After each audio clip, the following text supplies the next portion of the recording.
தமிழ், தமிழர், தமிழ் தேசியம் சார்ந்த நூல்களை படித்திட பன்மைவெளி வெளியிட்டகம் SP 10/34 முதல் தளம் 3வது தெரு முதல் பிரிவு KK நகர் சென்னை. தொடர்புக்கு 9840848594 மேலும் 9443918095. அறிவை விரிவு செய்வோம்.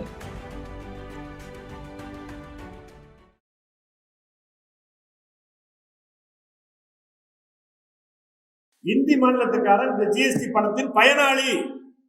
இந்த ஜிஎஸ்டி பணத்தை எடுத்துட்டு போறாங்க இந்திய அரசாங்கம். அந்த தொகை எங்க போகுது? உத்தரப்பிரதேசத்தில் டனல் அமைக்கிறான். 1000 கோடி ரூபாய், 1000 கோடி ரூபாய் டனல். அது அந்த மலைக்குள்ள குடைஞ்சி ரயில் பாதை போடுறான். இந்த 1000 கோடி ரூபாய்க்கு உத்தரப்பிரதேசத்தில் வருமானமே கிடையாது. இந்த வரலாற்று வழியில் உருவாகுதான் ஹோம்லேண்ட் என்பது, தாயகம் என்பது. ஆட்சி பகுதி என்பது ஆட்சியினுடைய வலுவை பொறுத்து உருவாகும். இந்தியா என்பது ஒரு ஆட்சி பகுதி. இந்தியா என்பது ஒரு தேசம் அல்ல. தமிழ்நாடு என்பது ஆட்சி பகுதி அல்ல. தமிழ்நாடு என்பது ஒரு தேசம்.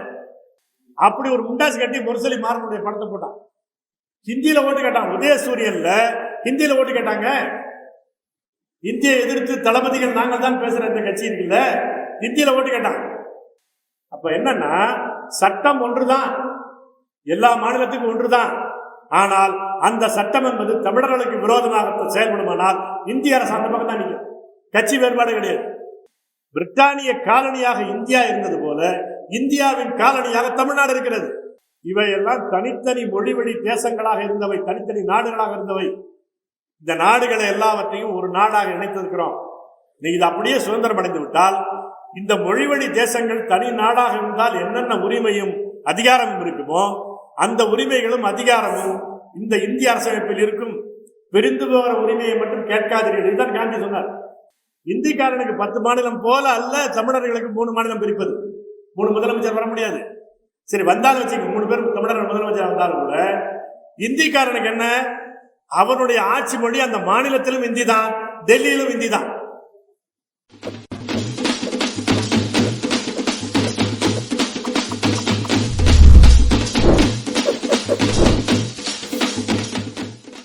போட்டு அடர் வெம்புலியே ஆரடா உனை எதிர்த்து ஆளுமை செய்வது, உரிமையை மீறிய ஒரு வளம் இல்லை, உள்ளம் நாரிடும் கீழ்மைக்கு தீவை, எரிமேல் இருந்து உன் சூளுரை முழங்கு, எங்கள் தமிழ் நிலம் எங்களுக்கென்றே என்று நாளும் சிந்தித்துக் கொண்டும் போராடி கொண்டும் இருக்கின்ற தமிழ் தேசிய பேரியக்கத்தின் பொதுச் செயலாளர் ஐயா வெங்கட்ராமன் அவர்கள் இப்பொழுது சிறப்புரை நிகழ்த்துவார்.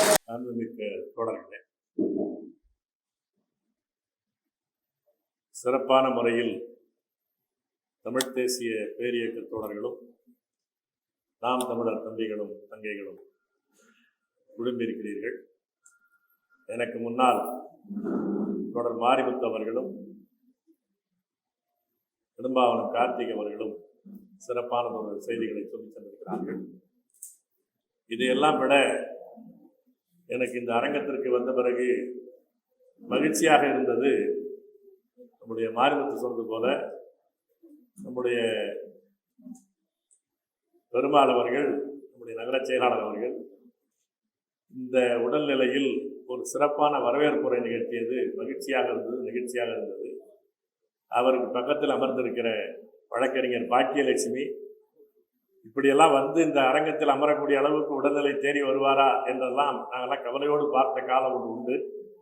அவர் இங்கே வந்திருக்கிறார். அந்த நாம் தமிழர் கட்சியில் வழக்கறிஞர் பாசறையில் பொறுப்பில் இருக்கிறார் எல்லாம் தொடர்கள் சொன்னார்கள். மகிழ்ச்சி, பாராட்டுகள். அதுபோல தமிழ் தேசிய பேரியக்கத்தில் அண்மையில் தான் சேர்ந்திருக்கிற சித்த மருத்துவர் சிந்தனையாளர் சதீஷ் அவர்கள் இவ்வளவு சிறப்பாக பேசுவார் என்று எனக்கு தெரியாது. மிக மகிழ்ச்சி. இது எதை காட்டுகிறது என்று சொன்னால், தமிழ் தேசியம் எழுகிறது. அது மட்டுமல்ல, தம்பி இடும்பாவனம் பேசுகிற போது சொன்னார் இல்லையா, இந்த பழைய வசனம், அடைந்தால் திராவிட நாடு, இல்லை என்றால் சுடுகாடு. அந்த திராவிடம் சுடுகாடு நோக்கி போய் கொடுத்தது.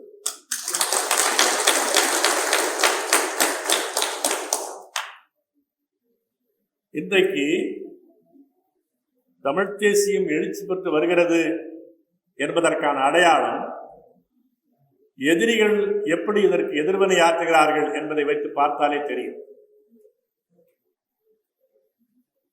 ஒவ்வொரு தேசிய இனத்திற்குமான பண்பாடு, அதற்கான தெய்வங்களை கொண்டாடினாலே தவிர இங்கே கதை நகராது என்பதை புரிந்து கொண்டுதான் ஒவ்வொரு மொழி பேசுகிற மக்களிடத்திலும் எது முதன்மையாக பேசப்படுகிற தெய்வமோ அதை அவர்கள் பாஜகக்காரர்கள் ஒற்றை தெய்வமாக ராமரை புகுத்திய போது, நம்ம ஒன்றும் ராமர் எதிரி அல்ல, ஆனால் அந்த ஒற்றை தெய்வமாக எல்லோர் மீதும் திணித்த போது அது எடுபடாமல் போனதனுடைய இன்னொரு பக்கம் என்ன, அதனுடைய எதை காட்டுகிறது?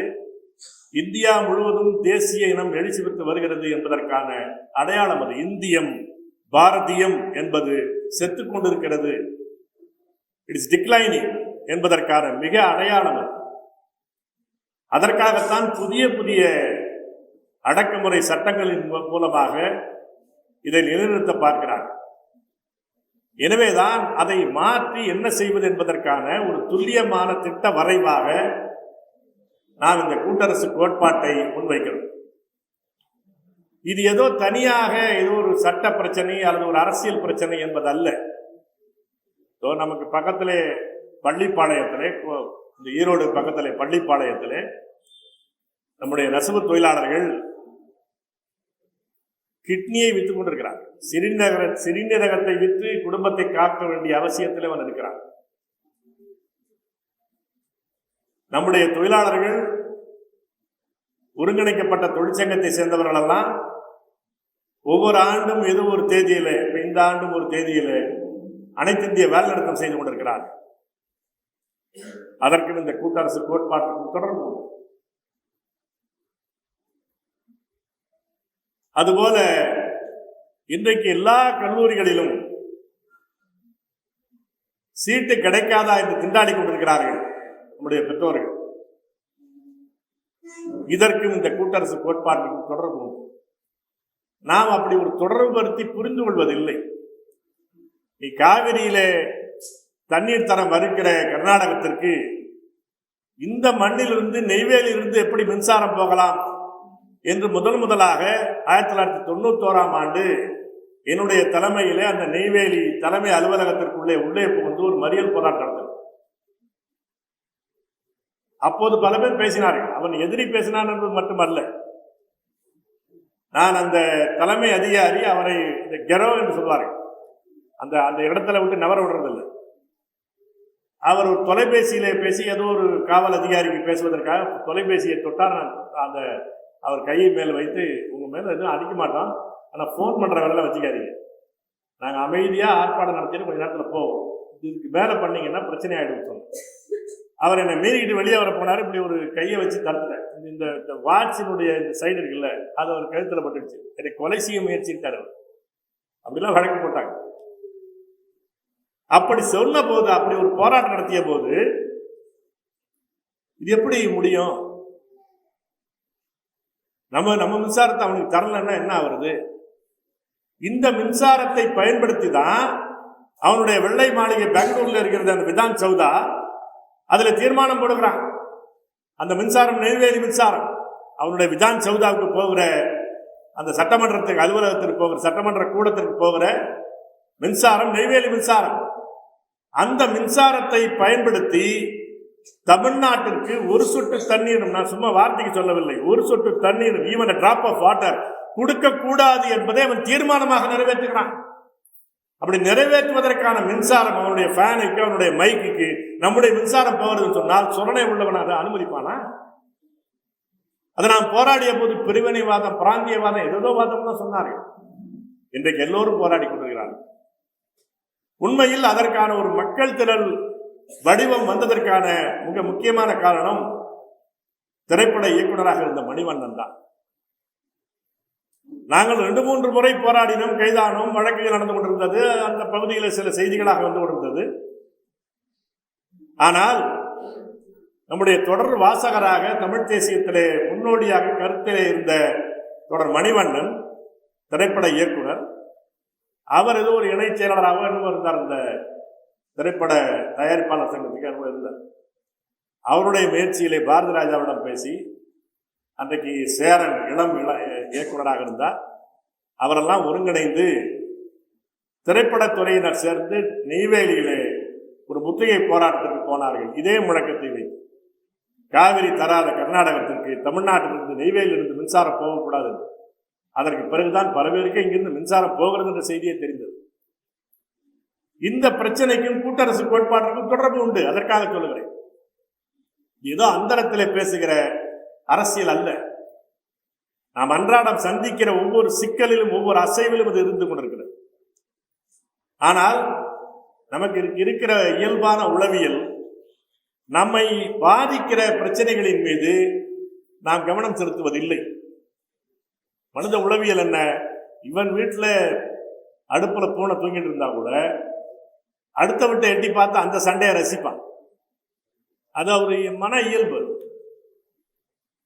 இப்ப நம்முடைய செய்திகள் பேசுகிற போது இவனே ஏதாவது ஒரு எதிர்கட்சியை பற்றி பேசணும்னா சந்தோஷமா இருப்போம். ஆனால் நமக்கான மாற்று திட்டங்களை பேசுகிற போது நமக்கு போர் அடிக்கிறது. இதுதான் எதிரிக்கு மிகப்பெரிய வாய்ப்பாக இருக்கிறது. ஏனென்றால் நமக்கான சிந்தனை நம்மிடம்தான் வர வேண்டும், நமக்கான செயல்பாடு நம்மத்தியில் தான் உருவாக வேண்டும். ஆனால் அவனுக்காக இராணுவம் செயல்பட்டுக் கொண்டிருக்கிறது, அவனுக்காக நீதிமன்றம் செயல்பட்டுக் கொண்டிருக்கிறது, அவனுக்காக அதிகார வர்க்கம் செயல்பட்டுக் கொண்டிருக்கிறது, அவனுக்காக மடாதிபதிகள் செயல்பட்டுக் கொண்டிருக்கிறார்கள். ஆனால் எல்லாவற்றையும் எதிர்கொள்ளக்கூடிய இடத்திலே நாம் தான் இருக்கிறோம். எல்லாவற்றுக்குமான சிந்தனை செயல்பாடு எல்லாவற்றுக்குமான ஊற்றுக்கண்ணாக நாம் தான் இருக்க வேண்டும். அதற்கெல்லாம் சில பயிற்சிகள் தேவை, சில முயற்சிகள் தேவை. அந்த முயற்சிகள் இல்லாமல் தொடர்ந்து நீண்டு கொண்டிருப்பதனுடைய விளைவாகத்தான் நாம் இன்றைக்கும் அடிமையாக இருக்கிறோம். அடிமையாக இருப்பது கூட பிரச்சனை இல்லை, அடிமையாக இருக்கிறோம் என்ற உணர்தலே இல்லாமல் இருக்கு. இன்றைக்கு இந்த கூட்டரசு கோட்பாட்டின் வழியாக நாம் சொல்லக்கூடியது என்ன? நான் இப்போ அந்த பள்ளிப்பாளையத்திற்கு எதிர்க்கு என்ன தொடர்பு? பள்ளிப்பாளையத்திலே அவர்கள் கிட்னியை ஏன் விற்கிறான்? இதுல திருட்டுத்தனமா வித்துட்டான்னு ஒரு அம்மாவை பிடிச்சிட்டு நிற்கிறான். எவ்வளவு பேர் வித்தான்னு தெரியாது. நீங்க பள்ளிப்பாளையத்திற்கு முன்னால் இந்த கிட்னி ராக்கெட், அந்த சிறுநீரகத்தை திருடி விற்கக்கூடிய மையமாக பெங்களூர் தான் இருந்தது.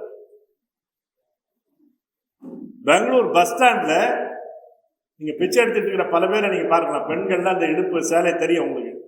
பார்த்தீங்கன்னா கீழே பார்த்தீங்கன்னா ஒரு கோடு மாதிரி அந்த ஆபரேஷன் தழும்பு தெரியும். எல்லாம் கிட்னியை கொடுத்த கேஸ். தெரிந்து விட்டது, தெரியாமல் விட்டது, வறுமையின் காரணமாக விட்டது, அறியாமலே விட்டது, பல உண்டு. இன்றைக்கு பள்ளிப்பாளையத்தில் ஏன் நடக்கிறது? அவனுடைய விசைத்தறி தொழில் என்பது படுத்து விட்டது. ஒரு 2 வாரங்களுக்கு முன்னாலே ஒரு வார பத்திரிகைகளுக்கு குமுதம் என்று நினைக்கிறேன், விசைத்தறியினுடைய அந்த கீழர்களுடைய கட்டைய அவன் வீட்டில் விறக எரிக்கிறான். அதே நெசவாளி, நினைத்து பாருங்க. அவனை வாழ வைத்துக் கொண்டிருந்த அந்த விசைத்தறி அது பயன்படாது போகிற போது வேறு வழி இல்லாமல் நீண்ட காலம் போயிருக்கான். அதன் பிறகு அதை உடைத்தவன் விறகாய் எரிக்கிறான். இவ்வளவு பெரிய கொடுமை அது. ஏன் அது அப்படி போனது? எல்லா இடங்களிலும் நீங்கள் தொழில் நகரங்கள் எல்லா இடத்திலும் பார்க்கலாம். பல சிறு தொழிற்சாலைகள் மூடி கிடக்கின்றன. என்ன காரணம்? அதில் பணியாற்றி கொண்டிருந்த பல தொழிலாளிகள் வெளியில வீசப்பட்டிருக்கிறார்கள். என்ன காரணம்? ஜிஎஸ்டி தான். ஜிஎஸ்டி வந்ததற்கு பிறகு பல சிறு தொழிற்சாலைகள் மூடிவிட்டார்கள். ஜிஎஸ்டி வந்ததற்கு பிறகு மிகப்பெரிய ஒரு தொழில் முடக்கம் ஏற்பட்டிருக்கிறது. நமக்கு இந்த சிறு தொழில்கள் நடுத்தர தொழில்களை சார்ந்து இருப்பது தமிழ்நாடு. இந்தியாவிலேயே ஹரியானாவும் தமிழ்நாடும் தான் சிறு தொழிற்சாலைகளை சார்ந்து இருப்பது. ஒரு இங்க இருக்க ஒரு அசோக் லேண்ட் இருக்கிறது அல்லது ஒரு டாடா மோட்டார்ஸ் இருக்கிறது சொன்னால் அதற்கான சப்ளை செயினிலேயே பல்வேறு சிறு தொழிற்சாலைகள் இருக்கிறது. அந்த சிறு தொழிற்சாலைகள் ஜிஎஸ்டி வந்ததற்கு பிறகு தடுமாறி கொண்டிருக்கிறான். இந்த ஜிஎஸ்டி என்பது என்ன? ஒரு வரி உரிமை பறிப்பு. ஒரு தேசிய இன தாயகத்திற்கு முன்னாலே அந்த மொழி பேசுகிற அந்த மக்களுடைய அரசிற்கு கீழே இருந்த அந்த வரி விதிக்கிற அதிகாரத்தை முற்றிலுமாக இந்திய அரசை எடுத்து போய்விட்டான். அதான் ஜிஎஸ்டி. இந்த ஜிஎஸ்டியை, அந்த வரி விதிக்கிற அதிகாரத்தை வெறும் ஜிஎஸ்டி மட்டுமல்ல, எல்லா வரி விதிக்கிற அதிகாரமும் இந்த தேசிய இன தாயகத்திற்கு வேண்டும். நான் இதை ஏன் மாநிலம் என்று அழைக்க மறுக்கிறேன் என்று சொன்னால், மாநிலம் என்பது ஒரு நிர்வாக ஏற்பாடு. தேசிய இன தாயகம் என்பது இயற்கையின் படைப்பு. ஒரு மரத்தை போல, ஒரு மலையை போல, ஒரு மண்ணை போல இனம் என்பது, மொழி என்பது, தாயகம் என்பது இயற்கையின் படைப்பு. நீ நினைத்தாலும் மாற்ற முடியாது. உன்னுடைய மொழி என்ன என்பதை நீ தேர்ந்தெடுப்பதல்ல, அது இயற்கையாக இருக்கிறது. இந்த தாயகம், தமிழர் தாயகம் என்பது எவனும் உருவாக்குவதல்ல. இது ஒரு ஆட்சி பகுதி அல்ல. It's not a territory, it's a homeland. இந்த வரலாற்று வழியில் உருவாகுதான் ஹோம்லேண்ட் என்பது, தாயகம் என்பது. ஆட்சி பகுதி என்பது ஆட்சியினுடைய வலுவை பொறுத்து உருவாகும். இந்தியா என்பது ஒரு ஆட்சி பகுதி. இந்தியா என்பது ஒரு தேசம் அல்ல. தமிழ்நாடு என்பது ஆட்சி பகுதி அல்ல. தமிழ்நாடு என்பது ஒரு தேசம். நான் தேசம், நீ தேசம் அல்ல என்பதை நாம் எப்போது புரிய போகிறோம்? இந்தியா தேசம் அல்ல, ஆனால் தமிழ்நாடு தான் தேசம். ஏன்? இந்த தேசம் என்பதற்கான வரையறையை நீனோ நானோ சொல்லி வருவதல்ல. ஒரு மொழியை பேசிக்கொண்டு நீண்ட காலமாக வாழுகிற சமூகம் எந்த இடத்தில் இருக்கிறதோ அதுக்கான தாயகம் என்று பெயர். அந்த தாயகம் என்பதை மாநிலம் என்று மாற்றி வைத்திருக்கிறார். எனக்கு முன்னாலே மாரிமுத்து அமெரிக்க ஐக்கிய நாடுகள் அதனுடைய அரசமைப்பு சட்டத்தை பற்றி பேசினார். நீங்க நம்ம ஒரு சாதாரண விஷயத்தை பாருங்க. நம்ம இங்கிலீஷ் மீடியத்தில் நிறைய படிக்கிறான். நம்ம பிள்ளைகளை இங்கிலீஷ் மீடியத்தில் படித்து தான் லண்டனுக்கு போகுது. ஆனால் ஒரே விஷயத்தை யோசிச்சு பாருங்க. யுனைடெட் ஸ்டேட்ஸ் ஆஃப் அமெரிக்கான்னு எழுதுறான். அத தமிழ்ல என்ன மொழிபெயர்க்கிறான்? அமெரிக்க ஐக்கிய நாடு. ஸ்டேட் அப்படிங்கிறது என்ன சொல்றான்? அரசு, நாடு என்பது கரெக்டா சொல்றான். அதுவே இங்க பேசுறான். India is union of states. உடனே என்ன சொல்றான் தமிழ்ல? மாநிலங்களின் ஒன்றியம். இங்க ஸ்டேட் என்பது, அங்க ஸ்டேட் என்பது நாடாகும், இங்க ஸ்டேட் என்பது மாநிலமாக எப்படி முடியும்?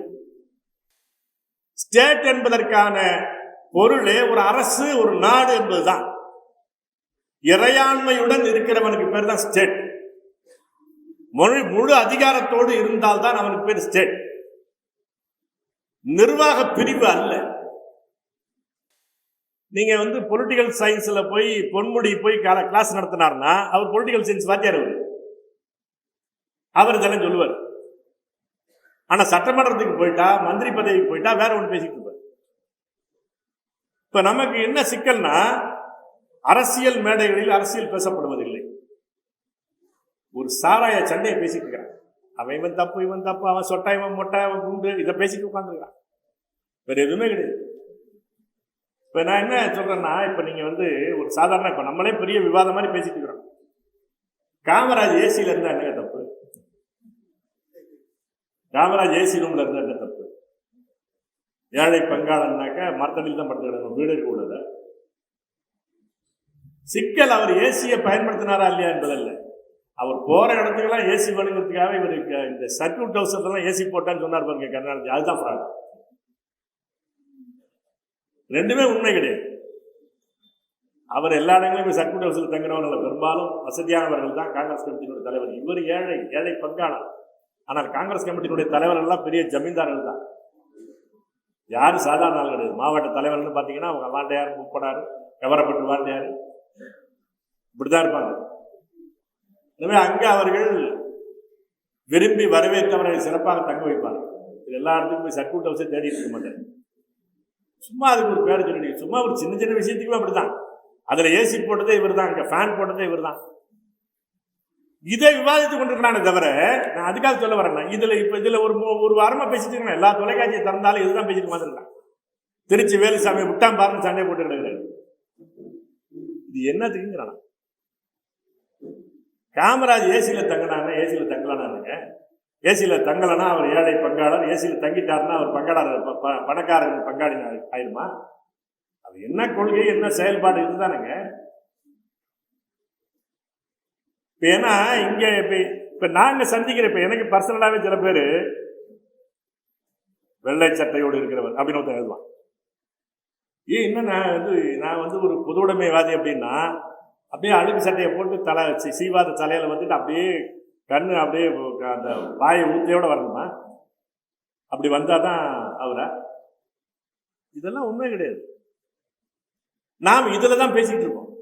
அதுக்காக சொல்ல நமக்கு என்ன பிரச்சனைனா, எதிரிகள் சீரியஸா மூவ் ஆகிட்டே இருக்கிறாங்க. நாம் எதிர் அரசியலை ரொம்ப சிரமப்பட்டு புரிந்து கொள்ள வேண்டியிருக்குது. நம்மளே அதை புரிஞ்சுக்கிறதுக்கான முயற்சி பண்றது இல்லை. அதனால நான் என்னுடைய வேண்டுகோள் என்னன்னா, இந்த புத்தகத்தை வாங்கி படிங்க. இந்த கூட்டரசு கோட்பாடு புத்தகம் இருக்குல்ல, அதை வாங்கி படிங்க. குறைந்தபட்சம் நம்முடைய தோழர்கள், தம்பிகள், தங்கைகள் படிக்கணும். இது ஆங்கிலத்திலையும் போட்டிருக்கேன், நாளைக்கு வந்துடும். இதை ஒரு பெரிய ஆயுதமாக பயன்படுத்தி கலங்கடிக்க போகும். உறுதியாக இருக்கு. இந்த கூட்டரசு கோட்பாட்டு மாநாடு என்பது வெறும் மாநாடு அல்ல. It's agenda setting. நாளைய அரசியலுடைய, அடிப்படை அரசியலுடைய நிகழ்ச்சி நிரலை தீர்மானிக்கிற ஒன்று. சாதாரண விஷயம். அதை விரைவுபடுத்த வேண்டும் சொன்னால் நம்முடைய தம்பி தங்கைகள் அதை படிக்க வேண்டும், படித்து புரிந்து கொள்ள வேண்டும், அதை விவாதிக்க வேண்டும்.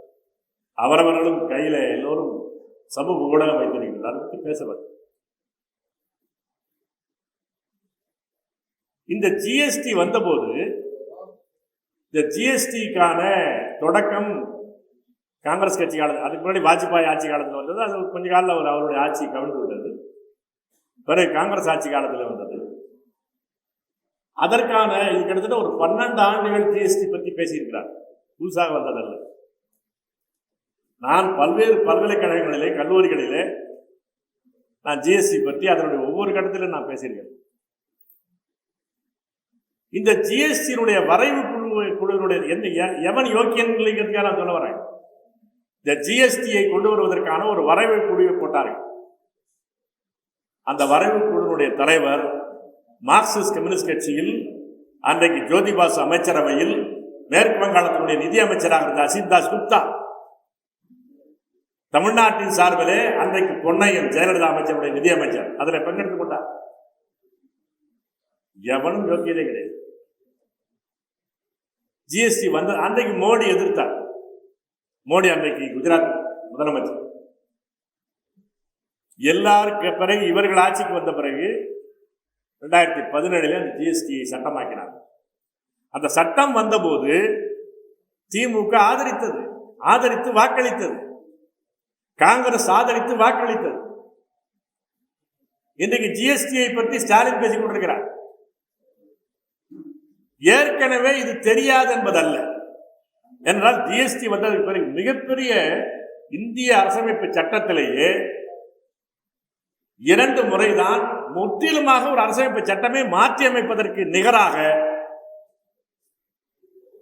ஓஷன் ஆஃப் அமெண்ட்மெண்ட், ஒரு கடல் போல ஏகப்பட்ட எல்லா பிரிவுகளையும் திருத்திருக்கிறாங்க ஒரே ஸ்ட்ரோக்ல. அந்த திருத்தம் வந்ததற்கு பிறகு 12 ஆண்டுகள் விவாதித்திருக்கிறார்கள்.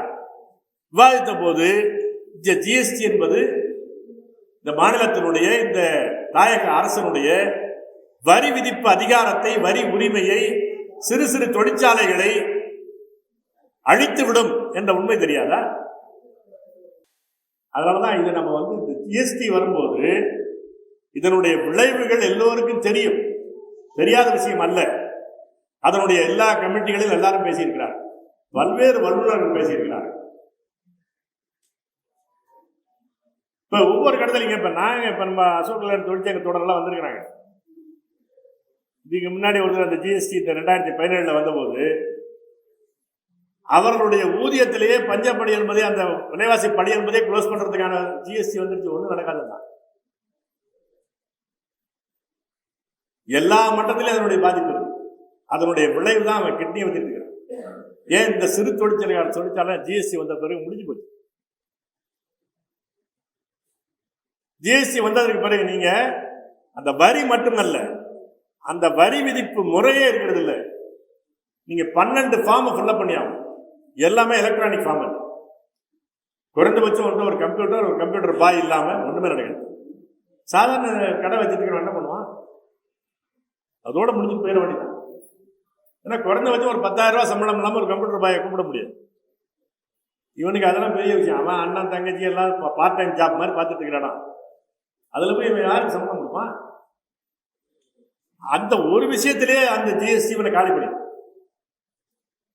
இந்த ஜிஎஸ்டி எல்லா ஒரு ஒரு அரசாங்கத்தினுடைய உரிமையிலிருந்து சாதாரண வணிகர்கள், தொழில் முனைவோர்கள் எல்லாரையும் அடிக்கிற ஒரு ஜிஎஸ்டியை ஆதரித்த கட்சி திமுக.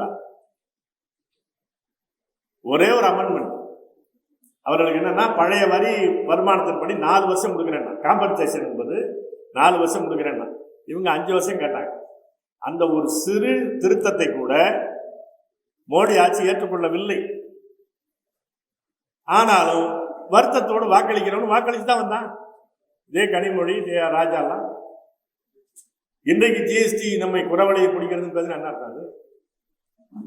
அதற்கு தகுதி உள்ள ஒரே ஒரு கட்சி. நீங்க 1000 விமர்சனம் இருக்கலாம் அதிமுக பத்தி, ஆனா அதிமுக மட்டும்தான் எழுதிச்சு. ஜெயலலிதா கடைசியில் ஏற்றுக்கல, அவர் இருந்த வரையிலும் எதிர்த்து தான் வாக்களித்தார். அந்த அம்மா இறந்து 2015 இறந்து போச்சு. இவங்க வாக் அவுட் பண்ணாங்க. அதை வச்சுதான் அவங்க பாஸ் ஆனாங்க. ஜிஎஸ்டி பாஸ் ஆயிருக்கு. எல்லா கட்சிகளும் ஆதரித்தாங்க. அதனுடைய விளைவை ஒவ்வொரு இடத்துல நம்ம சந்தித்து கொண்டிருக்கோம். அதனாலதான் நம்ம என்ன சொல்ல வரோம்னா, அனைத்து வரி விதித்து வசூலிக்கிற அதிகாரம் முழுவதும் மாநில அரசாங்கத்துக்கு தான் இருக்கு, தாயக அரசாங்கத்துக்கு தான் இருக்கு. அப்படின்னா இந்தியா எப்படி நடத்துறது? நீ நடத்துறதுக்கு உனக்கு அதிகாரம் 4 இருந்தா போதும். பாதுகாப்பு, இந்த ராணுவம், வெளிநாட்டு உறவு, இன்னும் சொல்ல போனால் வெளிநாட்டு உறவு பற்றிய விஷயத்திலேயே மொழிவழி தேசிய இனங்களுடைய கருத்தை கேட்காமல் செய்யக்கூடாது என்ற ஒரு செக் வேணும். ஏன்? நாம் சந்தித்தோம். தமிழ்நாட்டில் திருநங்கைகளிலிருந்து, ரிக்ஷா ஓட்டுநர்களிலிருந்து, சினிமா துறையை சேர்ந்தவர்கள் வரை எல்லோருமே தமிழீழத்தில், இலங்கையிலே சிங்களத்திற்கு ஆதரவாக இந்தியா படை அனுப்புவதை எதிர்த்தார்கள். போரை நிறுத்து என்ற முழக்கத்தை தான் 2008, 2009 ஆண்டு முழுவதும் தமிழ்நாட்டினுடைய மூலை முடுக்கெல்லாம் எதிர்த்தார்கள். எல்லோரும் உண்ணாவிரதம், ஆர்ப்பாட்டம், வேலை நிறுத்தம் பலரும் செய்தார்கள். அதையெல்லாம் மதிக்காமல் இந்திய அரசு அவனுக்கு ராணுவ உதவி செய்தது மட்டுமல்ல, நான் செய்தேன் என்று சொன்னான். அன்றைக்கு முதலமைச்சராக கருணாநிதி இருந்தார். அவருடைய கோபாலபுரம் இல்லத்திற்கு அன்றைக்கு பாதுகாப்புத்துறை அமைச்சராக இருந்த பிரணாப் முகர்ஜி வந்துவிட்டு அவரை பேசிவிட்டு வெளியே வருகிறார். கலைஞரிடம் பேசினீர்களே, நீங்கள் ராணுவ உதவி செய்வதை நிறுத்தி விடுவீர்களா என்று செய்தியாளர்கள் கேட்கிறார்கள். நிறுத்த மாட்டோம், நாங்கள் ரேடார் உதவி செய்வோம், ராணுவ உதவி செய்வோம் என்று கோபாலபுரத்தினுடைய வாசலில் இருந்து கொண்டு பிரணாப் முகர்ஜி பேசினார். அன்றைக்கு கருணாநிதி ஒத்துழைத்தார் என்ற பிரச்சனை வேறு. ஒட்டுமொத்த தமிழ்நாடு எதிர்த்தது. இந்திய அரசிற்கு இலங்கையோடு எந்த வகையான உறவு இருக்கலாம்? அழிப்பு போர் நடத்துவதற்கு, ஒரு தமிழ் இனத்தை அழிப்பதற்கான போரிலே இந்திய அரசு பங்கு பெறலாமா, பங்கு பெறக்கூடாதா என்று கருத்து சொல்வதற்கான உரிமை இந்த தமிழ்நாட்டுக்கு இருந்திருக்குமே. ஆனால் நாம் தலையிட்டிருக்க முடியும்.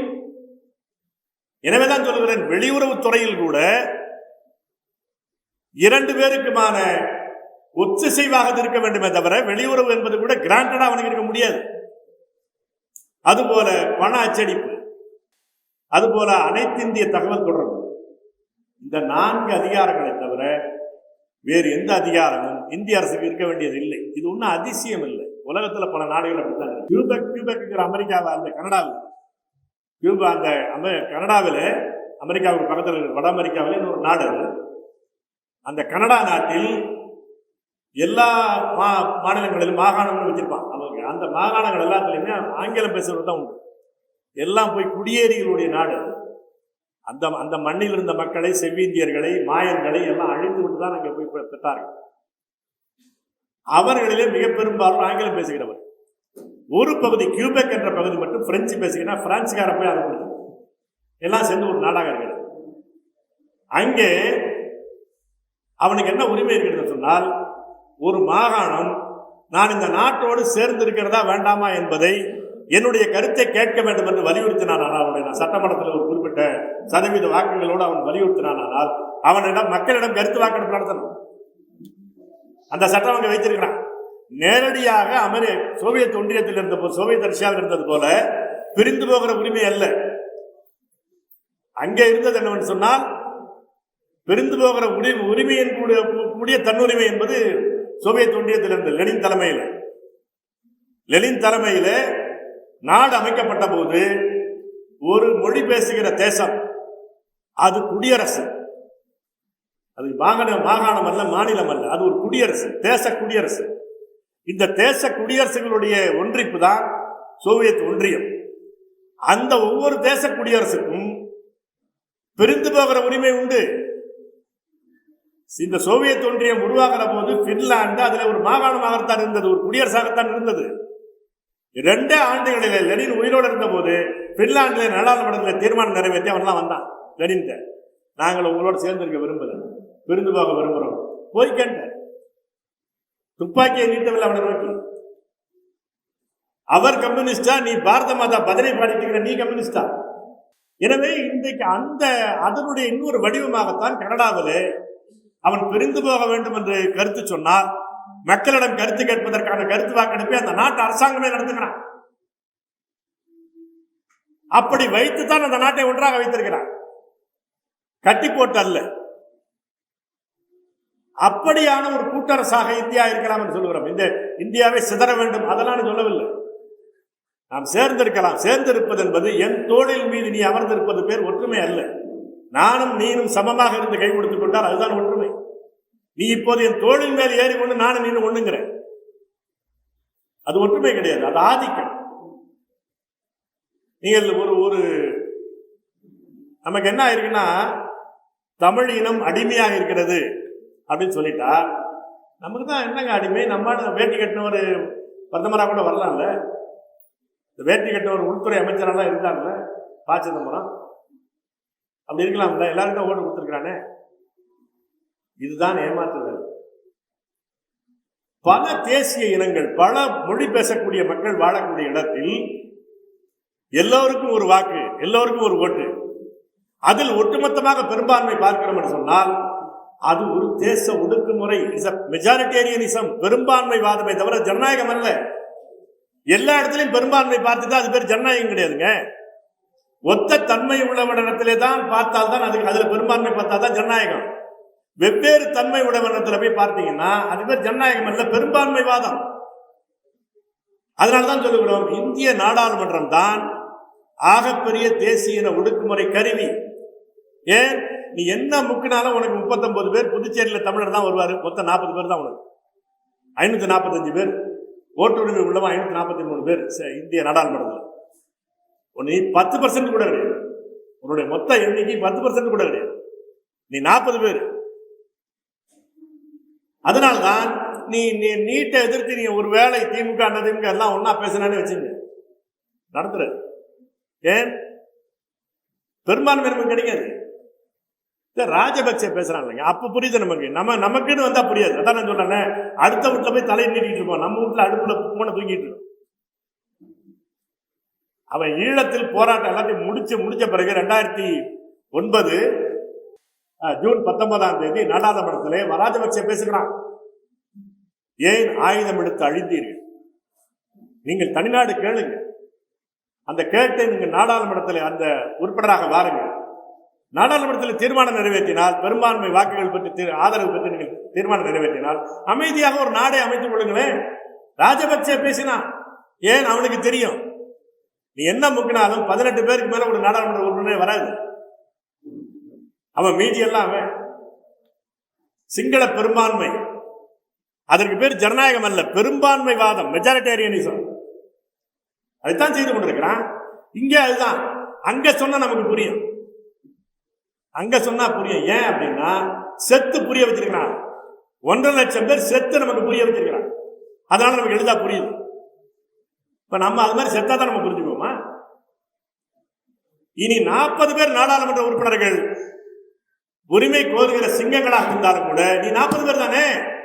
543 பேர்ல 3/2 பங்கு 2/3 மெஜாரிட்டி உனக்கு வேணும். அரசமைப்பு சட்டத்தில் ஒரு கமா ஃபுல் ஸ்டாப்பை மாற்றணும்னு சொன்னா கூட 2/3 மெஜாரிட்டி வேணும் உனக்கு. 3/2 பங்கு பெரும்பான்மை வேணும். 332 பேர் உனக்கு ஓட்டு போடணும். ஏன் வருவான்? இந்த இப்ப நம்ம பார்த்தோம்ங்க, நீங்க நம்ம அனுபவத்தை கொஞ்சம் பார்க்கணும். இங்க தமிழ்நாட்டில் எல்லா குரலும் கொடுக்கும். ஒரு விடுதலை புலிகள் ஆதரிக்க வேண்டாம், தமிழ் ஈழ விடுதலை ஆதரிக்க வேண்டாம், அதெல்லாம் கூட இருக்கட்டும். போரை நிறுத்து, சாதாரண விஷயம் இல்லைங்க. இப்ப இன்னைக்கு காசால பாக்குறோம்ல, பாலஸ்தீன்ல அந்த குழந்தைகள் இப்ப நேற்றுக்கு இன்னைக்கு செய்தி தாளில் பார்த்தீங்கன்னா 40 பேரை கொண்டுட்டான். இந்த 40 பேர் என்ன குழந்தைகள்? அந்த குழந்தைகள் என்ன கையில பிச்சை பாத்திரத்தோட நிக்கிறான். அந்த நிவாரண பொருள் சாப்பாடு கிடைக்குமா, அந்த கியூல நிக்கிறவன் மேல அந்த குழந்தைகள் மேல குண்டு போட்டு கொண்டு இருக்கான் 40 பேர். கேட்டா அவன் என்ன சொல்ல வரான்? நெத்தன்யாகு, இவர்கள் குழந்தைகள் அல்ல, நாளைய பயங்கரவாதி. ஈழத்தில் அதைத்தானே சொன்னான். கார்பெட் பாம்பு போட்டான்ல, இப்ப கார்பெட் விரிச்சிருக்கிறோம்ல, இந்த விரிச்சிருக்கிறதுல காத்து போகிற சின்ன இடைவெளி உண்டு, நீங்க தூக்கி பார்த்தீங்கன்னா தெரியும். அவ்வளவு சின்ன சின்ன இடைவெளி அளவு இருக்கிறது தான் அப்படி குண்டு போட்டான். கார்பெட் பாம்பிங்னா அப்படியே இடைவெளியே இல்லாமல் குண்டு அப்படியே போட்டுக்கிட்டே போறது, சாகாமல் எவனும் தப்பிக்க முடியாது. அப்படி கார்பெட் பாம்பிங் போட்டு இருந்த நேரத்தில் 1 மணி நேரம் போரை நிறுத்தினால் 1000 பேர் தப்பிப்பான். அப்படியான நேரத்தில் போரை நிறுத்தி என்று நாம் மன்றாடி கொண்டிருந்தோம். 19 பேர் தீக்குளித்தான். அந்த போரை நிறுத்தி முத்துக்குமார் தொடங்கி 19 பேர் தீக்குளித்து செத்து போனான். ஒரே கோரிக்கை, இந்த போரை நிறுத்து என்பதுதான். 1 மணி நேரம் நிறுத்தி இருந்தால் 1000 பேர் தப்பிச்சிருப்பான். அந்த குரலுக்கு கும்மிடிப்பூண்டியை தாண்டி எவன் சொன்னான்? திருவனந்தபுரத்தில் எவனாவது 1 மணி நேரம் உண்ணாவிரதம் இருந்தானா? இந்த புரிந்துகொள், திஸ் இஸ் இந்தியா. இந்தியா என்ற உளவியலுக்குள் தமிழனுக்கு இடம் கிடையாது. நீ புரிந்துகொள். இதை இப்படியே வைத்துக் கொண்டிருந்தால் நீ செத்து போவாய். இந்த கிட்னி இன்னைக்கு வித்துட்டு இருக்கிறானா, அதுதான் நியூஸ், அவ்வளவுதானே. இதுக்கு உன்னுடைய கூட்டரசு பிரச்சனைக்கு சம்பந்தம் இருக்குன்னு உனக்கு தெரியலன்னா செத்துட்டா இருப்ப.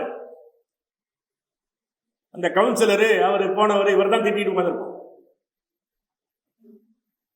இவ்வளவு தொழிற்சாலைகள் மூடி கிடக்கிறது, அதற்கும் இந்த கூட்டரசு கோட்பாட்டுக்கும் தொடர்பு உண்டு, தெரியவில்லை என்றால் நான் அப்படித்தான் போவோம். இந்த இந்தியா என்ற கட்டமைப்பு துப்பாக்கி முனையில் கட்டமைக்கப்பட்டிருக்கிறது. அதற்கான சாங்ஷன் தான் நாடாளுமன்றம், இந்த அரசமைப்பு சட்டம். இப்ப நாடாளுமன்றத்தில் இருக்கணும் அப்படின்னா குறைந்தபட்சம் என்ன இருக்கணும்? எல்லா மொழி வழி தேசிய இனங்களுக்கும் சம எண்ணிக்கையில தான் இருக்கணும். இந்திக்காரனுக்கு 10 பேர்னா தமிழ்நாட்டுக்காரனுக்கு 10 பேர் தான். சம எண்ணிக்கையில் உறுப்பினர்களை கொண்ட நாடாளுமன்றமா இருந்தா கொஞ்சம் யோசிச்சு பார்க்கலாம். அதுலேயும் கூட முழு உத்தரவாதம் கிடையாது, நான் ஒரு செக், அவ்வளவுதான். இன்னைக்கு என்ன ஆயிருக்கு? இவங்க நடத்துற கூத்தெல்லாம் என்ன ஆயிருக்கு பாருங்க.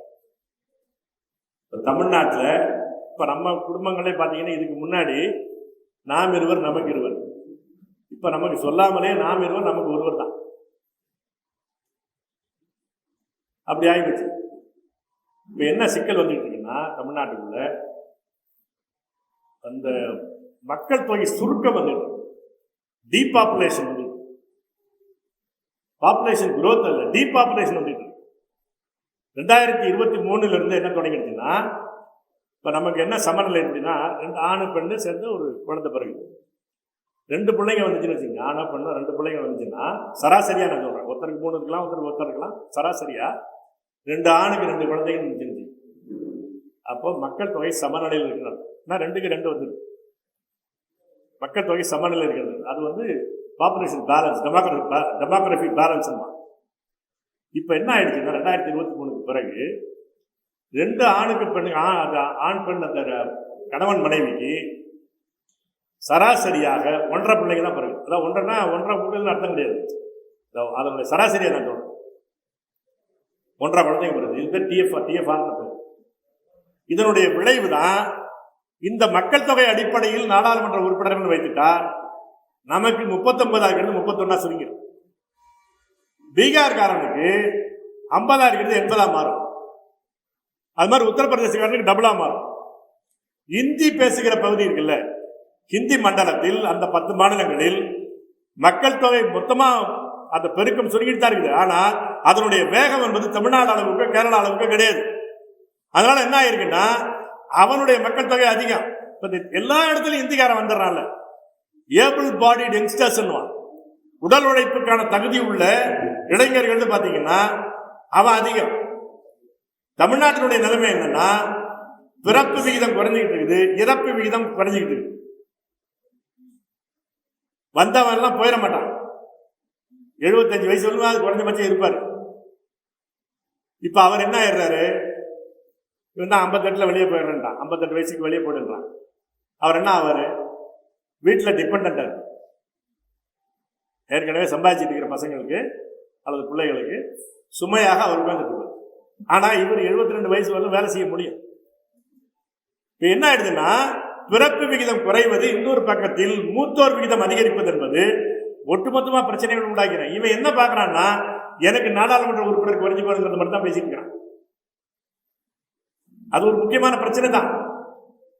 இப்ப நீங்க இப்ப என்ன மாறிட்டு இருக்குனாங்க, உற்பத்தி நடப்பது, தொழிற்சாலைகள் குவிந்திருப்பது என்பது தென் மாநிலங்களில், தமிழ்நாடு போன்ற இடங்களில், மக்கள் தொகை பெருக்கம் என்பது வட மாநிலங்கள்ல. அப்ப என்ன ஆகும்னா நாடாளுமன்ற உறுப்பினர்கள் எண்ணிக்கை இந்திக்காரனுக்கு அதிகரிக்கும், பொலிட்டிக்கல் பவர் அவனுக்கு கூடுதலா போகும். நீ இங்க உற்பத்தி பண்ணிக்கிட்டு இருப்ப, மொத்த இந்தியாவிலே அதிகமான உற்பத்தி இங்க நடந்துகிட்டு இருக்கும், தொழிற்சாலைகள் இங்க அதிகமா இருக்கும். ஆனால் உன்னுடைய நாடாளுமன்ற உறுப்பினர் குறைஞ்சிக்கிட்டு இருப்பான்னா உன்னுடைய பொலிட்டிக்கல் பவர் டிக்ளைன் ஆயிட்டு இருக்கும். நீ சொல்வது அங்க நடக்காது, எது அவன் சொல்வதுதான் நடக்கும்.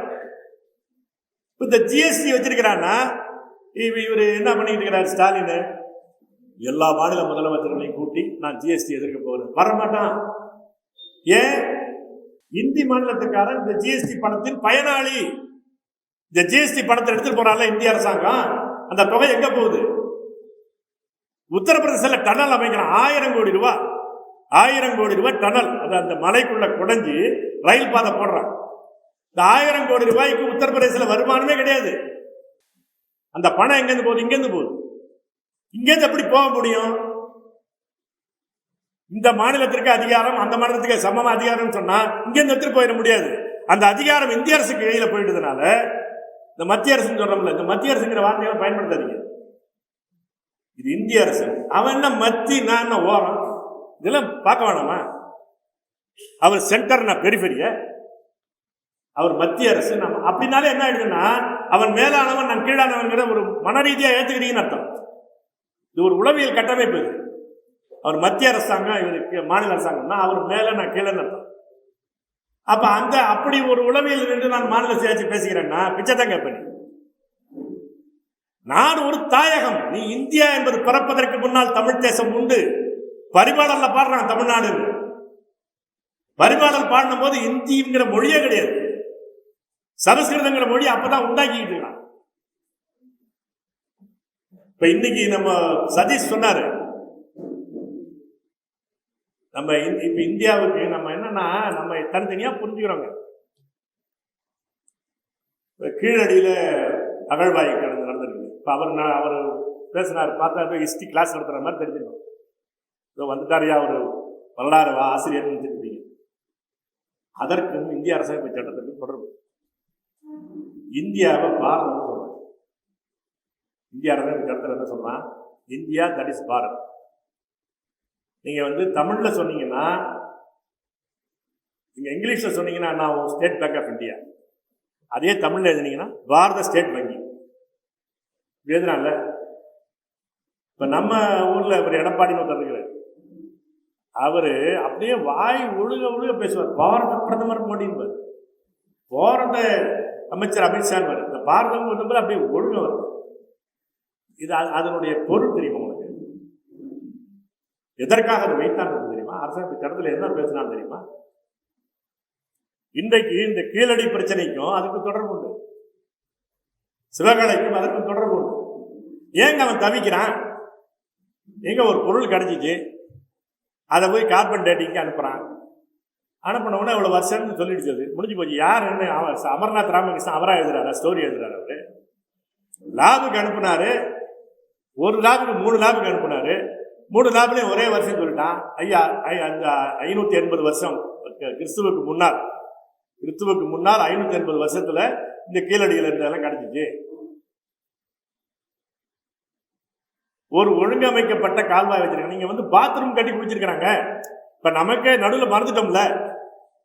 இப்ப கிராமத்துல இப்ப நமக்கு முன்னாடி தலைமுறையே பாத்தீங்கன்னா பாத்ரூம்ல குடிச்சதே கிடையாது. இல்ல இந்த நகரத்துக்கு வந்த பிறகு தானே கீழடியில பாத்ரூம் கட்டி குடிச்சிருக்கிறான்.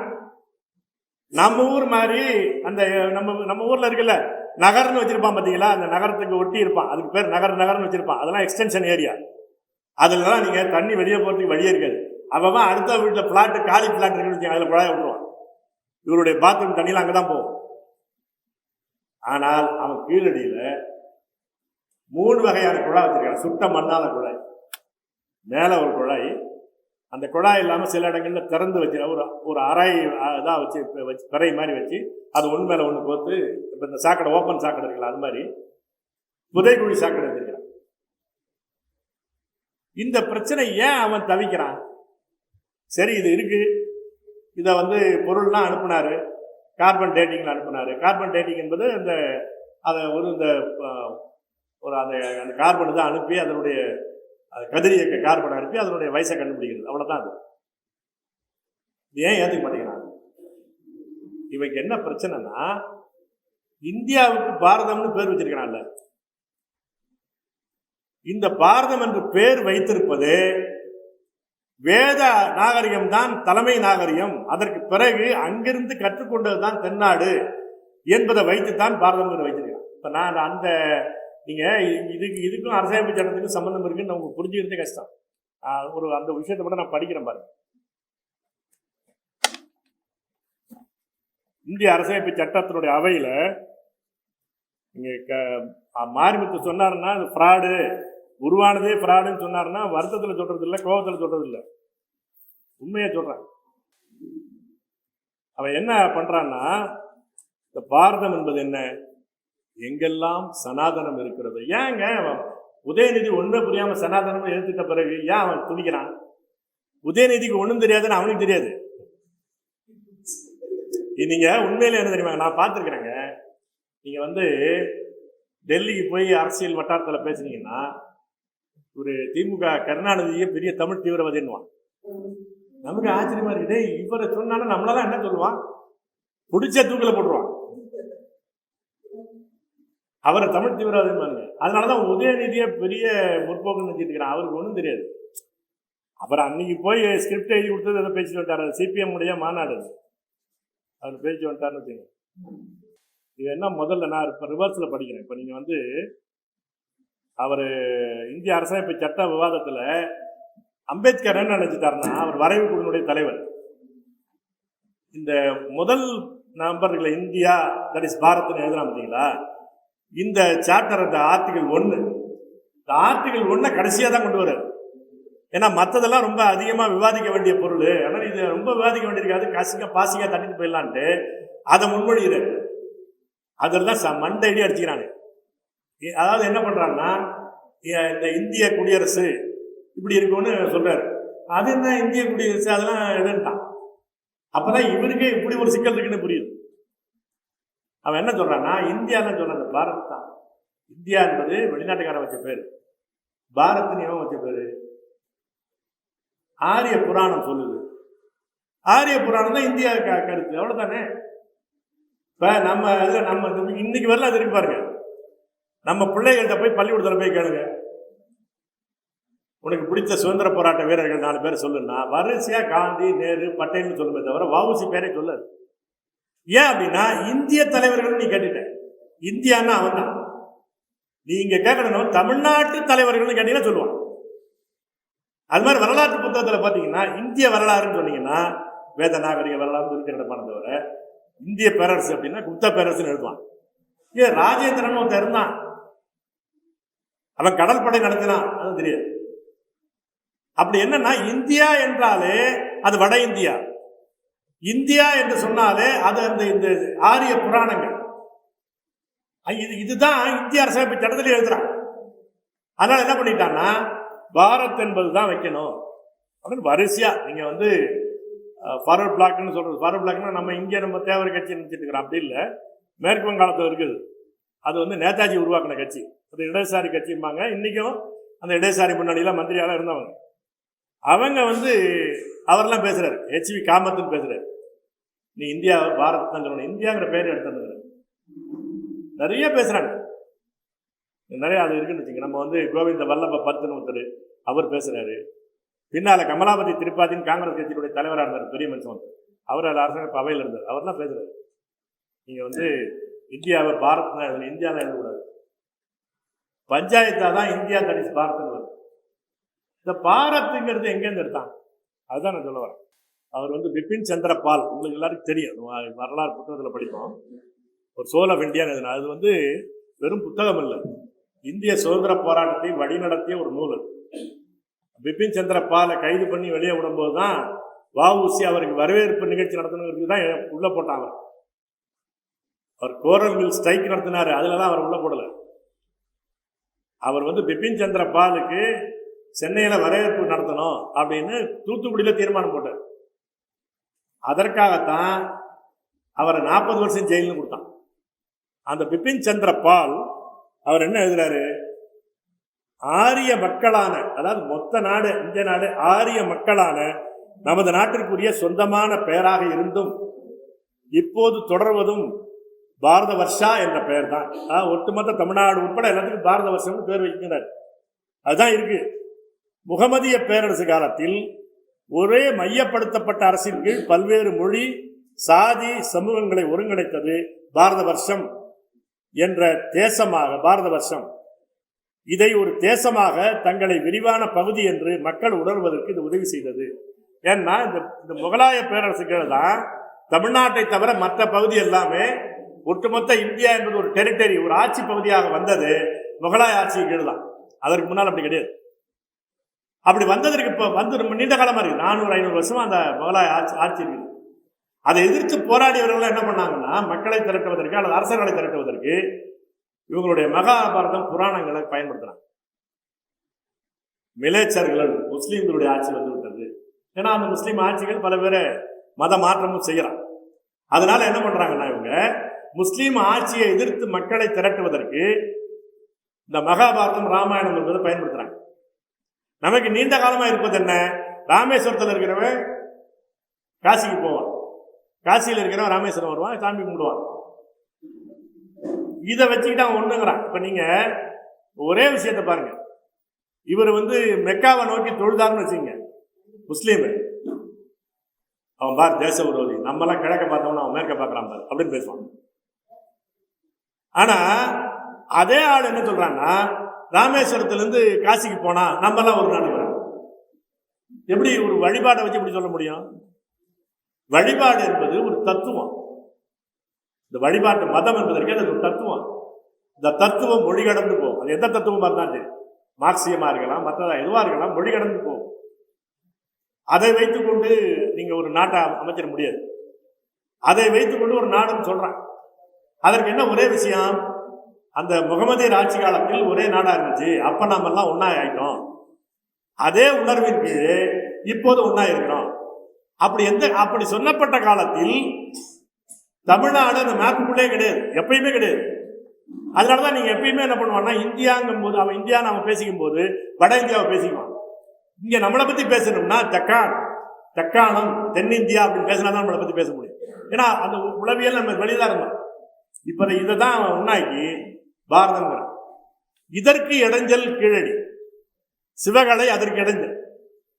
சிவகலை என்ன வந்துருச்சு, 5300 வருஷத்துக்கு முன்னாடி இரும்பை பயன்படுத்த தெரிந்திருந்தான் என்பது அல்ல, இரும்பை உருக்க தெரிந்திருந்தான் என்பதுதான். இரும்பை உருக்குனா, உருக்கி வாளாக பல்வேறு பொருளாக செய்தான். வாள் செய்தது கூட அல்ல, இரும்புல பாத்திரம் செய்தான். நீங்க ஞாபகம் வச்சுங்க, 1580 டிகிரி செல்சியஸ் தான் இரும்பு உருகும்.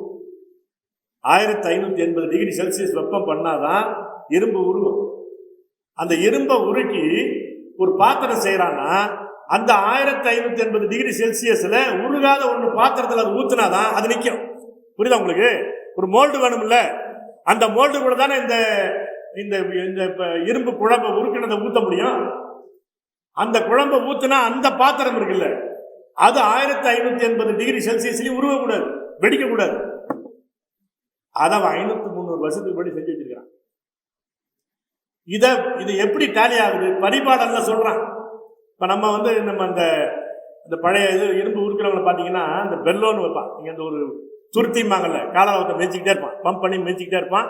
அந்த காத்து தான் இந்த பக்கம் அந்த இதை உருக்கிறதுக்கான வெப்ப காத்து உண்டாக்கும். அதை பற்றிய விவரணைகள் பரிபாடல் இருக்கு. அதே கருவிகள் சிவகலையில கடத்தி. இப்ப இவனுடைய பிரச்சனை என்ன?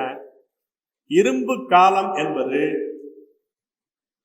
இந்த துருக்கியர்கள், இப்ப இருக்கிற துருக்கியர்கள், அனட்டோலியான்னு பேர், பழைய பேர். அது அனட்டோலியாவிலிருந்து தான் இரும்பு உருக்கிற தொழில்நுட்பம் வந்தது. அங்கிருந்து கங்கை சமவெளியில் வேத நாகரிக காலத்தில் ஆரியர்கள் கற்றுக்கொண்டார்கள். ஆரியர்களிடமிருந்து தான் தமிழர்கள் கற்றுக்கொண்டார்கள் தான் நீ பாடம் புத்தகத்தில் படிக்கிறது. இப்ப இந்த சிவகலை வந்ததுக்கு பிறகு அனட்டோலியாவுக்கு முன்னாடி, அனட்டோலியா என்பது 3000 வருஷம், இவன் 1300 வருஷம். இதை 2 வருஷங்க எல்லா லாபுக்கும் அனுப்பி டெஸ்ட் பண்ணி கொடுத்துட்டான். இப்ப என்ன ஆயிடுச்சு? இந்த 5300 வருஷத்துக்கு முன்னாலேயே நமக்கு இரும்பு உருக்கு தெரிஞ்சிருக்கு அப்படின்னா இது சார்ந்த நாகரிக வளர்ச்சி, இது சார்ந்த மொழி வளர்ச்சி, இது சார்ந்த தொழில்நுட்ப வளர்ச்சியெல்லாம் இருக்குது. இப்ப இந்த தொழில்நுட்ப வளர்ச்சியோடு இந்த விஞ்ஞான வளர்ச்சியோட இருந்திருக்கணும் அப்படின்னா யார் முந்தியவர்கள் என்ற கேள்வி. இவன் இந்த ஒட்டுமொத்த நாட்டுக்கே பாரத்தின் பேர் வச்சிருக்கிறது வேத நாகரிகம் முந்தியதுங்கிறத வச்சுதான் கன்ஸ்ட்ரக்ஷனு. இப்ப இவர் என்ன பண்ணிக்கிறாருன்னா, இவங்க 2 கூட்டாளி இருக்காங்க, இந்த திராவிட கூட்டாளிகள். இவர் என்ன பண்றாரு? இது திராவிட நாகரிகம். முதல் கேள்விக்கே உன்ட்ட பதில் கிடையாது. திராவிடர் என்றால் யார்? பதில் கிடையாது. கடைசியா அந்த அம்மா அருள்மொழி, பாவம் நல்ல பொண்ணு, வழக்கறிஞர், திராவிட கழகத்தில், அந்த அம்மா என்ன சொல்லிடுச்சு? சிறு இடம்னா திராவிடம். இடம்னா அது என்ன? இடம்னா எல்லாத்தான் இடம். அதுக்கு திரு இடம்னா இந்த இடம்னு எப்படி சொல்ல முடியுங்க? இப்படி ஒண்ணுமா ஓடிக்கிட்டு இருக்கு எல்லாம். அப்ப என்ன ஆயிடுச்சுன்னா இவங்க திராவிடம் என்பதற்கான டெபினிஷனே கிடையாது. திராவிடம் மொழி இருந்துச்சா? அது எப்படி சமாளிக்கிறாங்கன்னா, திராவிடம்னு மொழி இல்லை, புரோட்டோ திராவிடம்னு ஒன்று இருந்துச்சு. திராவிடத்திற்கு முந்தைய மூல திராவிட மொழின்னு ஒன்று இருந்துச்சு. சரி, அது என்ன? அதுல ஒரு எழுத்தை காட்டு. இவ்வளவு வருஷம் பாக்குறீங்கல்ல, 5300 வருஷத்துக்கு முன்னாடி கிடைக்கல, 3000 வருஷத்துக்கு முன்னாடி கிடைக்கல, 2000 வருஷத்துக்கு முன்னாடி கிடைக்கல. எதை எப்ப சொல்றேன்? அதுல இருக்கிற எழுத்தை படிச்சா அது தமிழ்னு வந்துருக்கு. அதுல எழுத்த ஆதன் எழுதியிருக்கிறான். ஆதன்ங்கிற பேருங்க, நீங்க பாருங்க, சிவகலையிலையும் ஆதன்ங்கிற பேர் இருக்குது. இன்னைக்கு நம்ம ஊர்ல ஆதன்ங்கிற பேர் இருக்குது. இப்படி ஒரு தொடர்ச்சியோட நம்ம இருக்கிறோம். இவன் குறுக்க திராவிடங்கிறான், எப்படி சொல்ல முடியும்? அப்ப என்ன பண்ணிக்கிறான்னா, இவன் ஒரு செல்லாத ஒன்று சொல்லிட்டு இருக்கிறான். அவர் இவருடைய கூட்டாளி ராகுல் காந்தி என்ன பண்றாருன்னா, இந்த சிவகலையில கிடைச்ச ஒண்ணு இந்தியாவினுடைய பழைய மரபை தெரிந்து கொள்வதற்கு மிகப்பெரிய சான்று தமிழ்நாட்டில் கிடைத்து விட்டதுன்னு பெறுகிறார். சிவகலையில 5500 வருஷத்துக்கு முன்னாடி இவன் இரும்பு உருக்கின போது இந்தியா எங்க இருந்துச்சு? இப்ப நம்ம ஊர் பாடப்புத்தகத்திலே ஒரு தப்பா படிச்சுட்டு இருப்பாங்க, அதுக்கான மார்க் வாங்கிட்டு இருக்கிறோம். இந்தியாவின் மீது அலெக்சாண்டர் படையெடுத்தார். அலெக்சாண்டர் படையெடுக்கும் போது இந்தியா எதுங்க? பிரிட்டிஷ்காரன் வந்த பிறகுதான் இந்தியா. கிழக்கிந்திய கம்பெனின்னு பேர் வச்சு அவன் இடம் பிடிச்ச பிறகுதான் இந்தியாங்கிற பேரு. இந்தியா என்ற பகுதி என்பது அன்றைக்கு கிடையாது, ஒரு அரசமைப்பு பகுதியா இருந்தது கிடையாது. ஆனா நமக்கு என்ன எழுதுவான்னா, இந்தியாவின் மீது அலெக்சாண்டர் படையெடுத்தார். இந்தியாவின் மீது அப்போ இந்தியாவே கிடையாது. அதே மாதிரி தான் இப்ப என்னன்னா, சிவகலையில் கிடைச்சிட்டு ஒண்ணு அந்த பண்டைய இந்தியாவினுடைய ஒரு முக்கியமான கூறு கிடைத்து விட்டது. அதனாலதான் இப்ப என்ன பேசிக்கிறாங்கன்னா, சமஸ்கிருதமும் தமிழும் இந்தியாவின் 2 கண்கள். அப்படி இருக்கவே முடியாது. நீ எந்த காலத்திலையும் நீ தமிழ் எழுத்துக்கு முந்தைய சமஸ்கிருதம் சொல்லவே முடியாது. இப்ப நீங்க இதற்கும் நமக்கு என்னங்க சம்பந்தம்? இது நம்ம பேசிக்கிற இந்த சமாச்சாரத்துக்கு என்ன தொடர்பு இருக்கு அப்படின்னா, இந்திய அரசமைப்பு சட்டத்தில் என்ன எழுதி வச்சிருக்கிறான்? இந்தியாவின் அலுவல் மொழி, ஆட்சி மொழி இந்தி தான். இந்தி தான் இந்தியாவின் ஆட்சி மொழி. நீங்க வந்து கோயம்புத்தூர்ல இருந்து ராமலிங்கம் செட்டியார்னு ஒருத்தர் போனார். அவர் அப்ப அரசமைப்பு சட்ட அவையில ஒரு உறுப்பினர், அவர் ஒரு பில்லுல நடந்துக்கிட்டார், காங்கிரஸ் கட்சிக்காரர். அவர் பேசுறது அரசமைப்பு சட்ட அவையில 2 இடத்துல தான் பேசியிருப்பாரு. அதை படிச்சு பாருங்க. நம்ம எல்லாமே புத்தகம் கூகுளில் தட்டினீங்கன்னா உங்களுக்கு வரும்.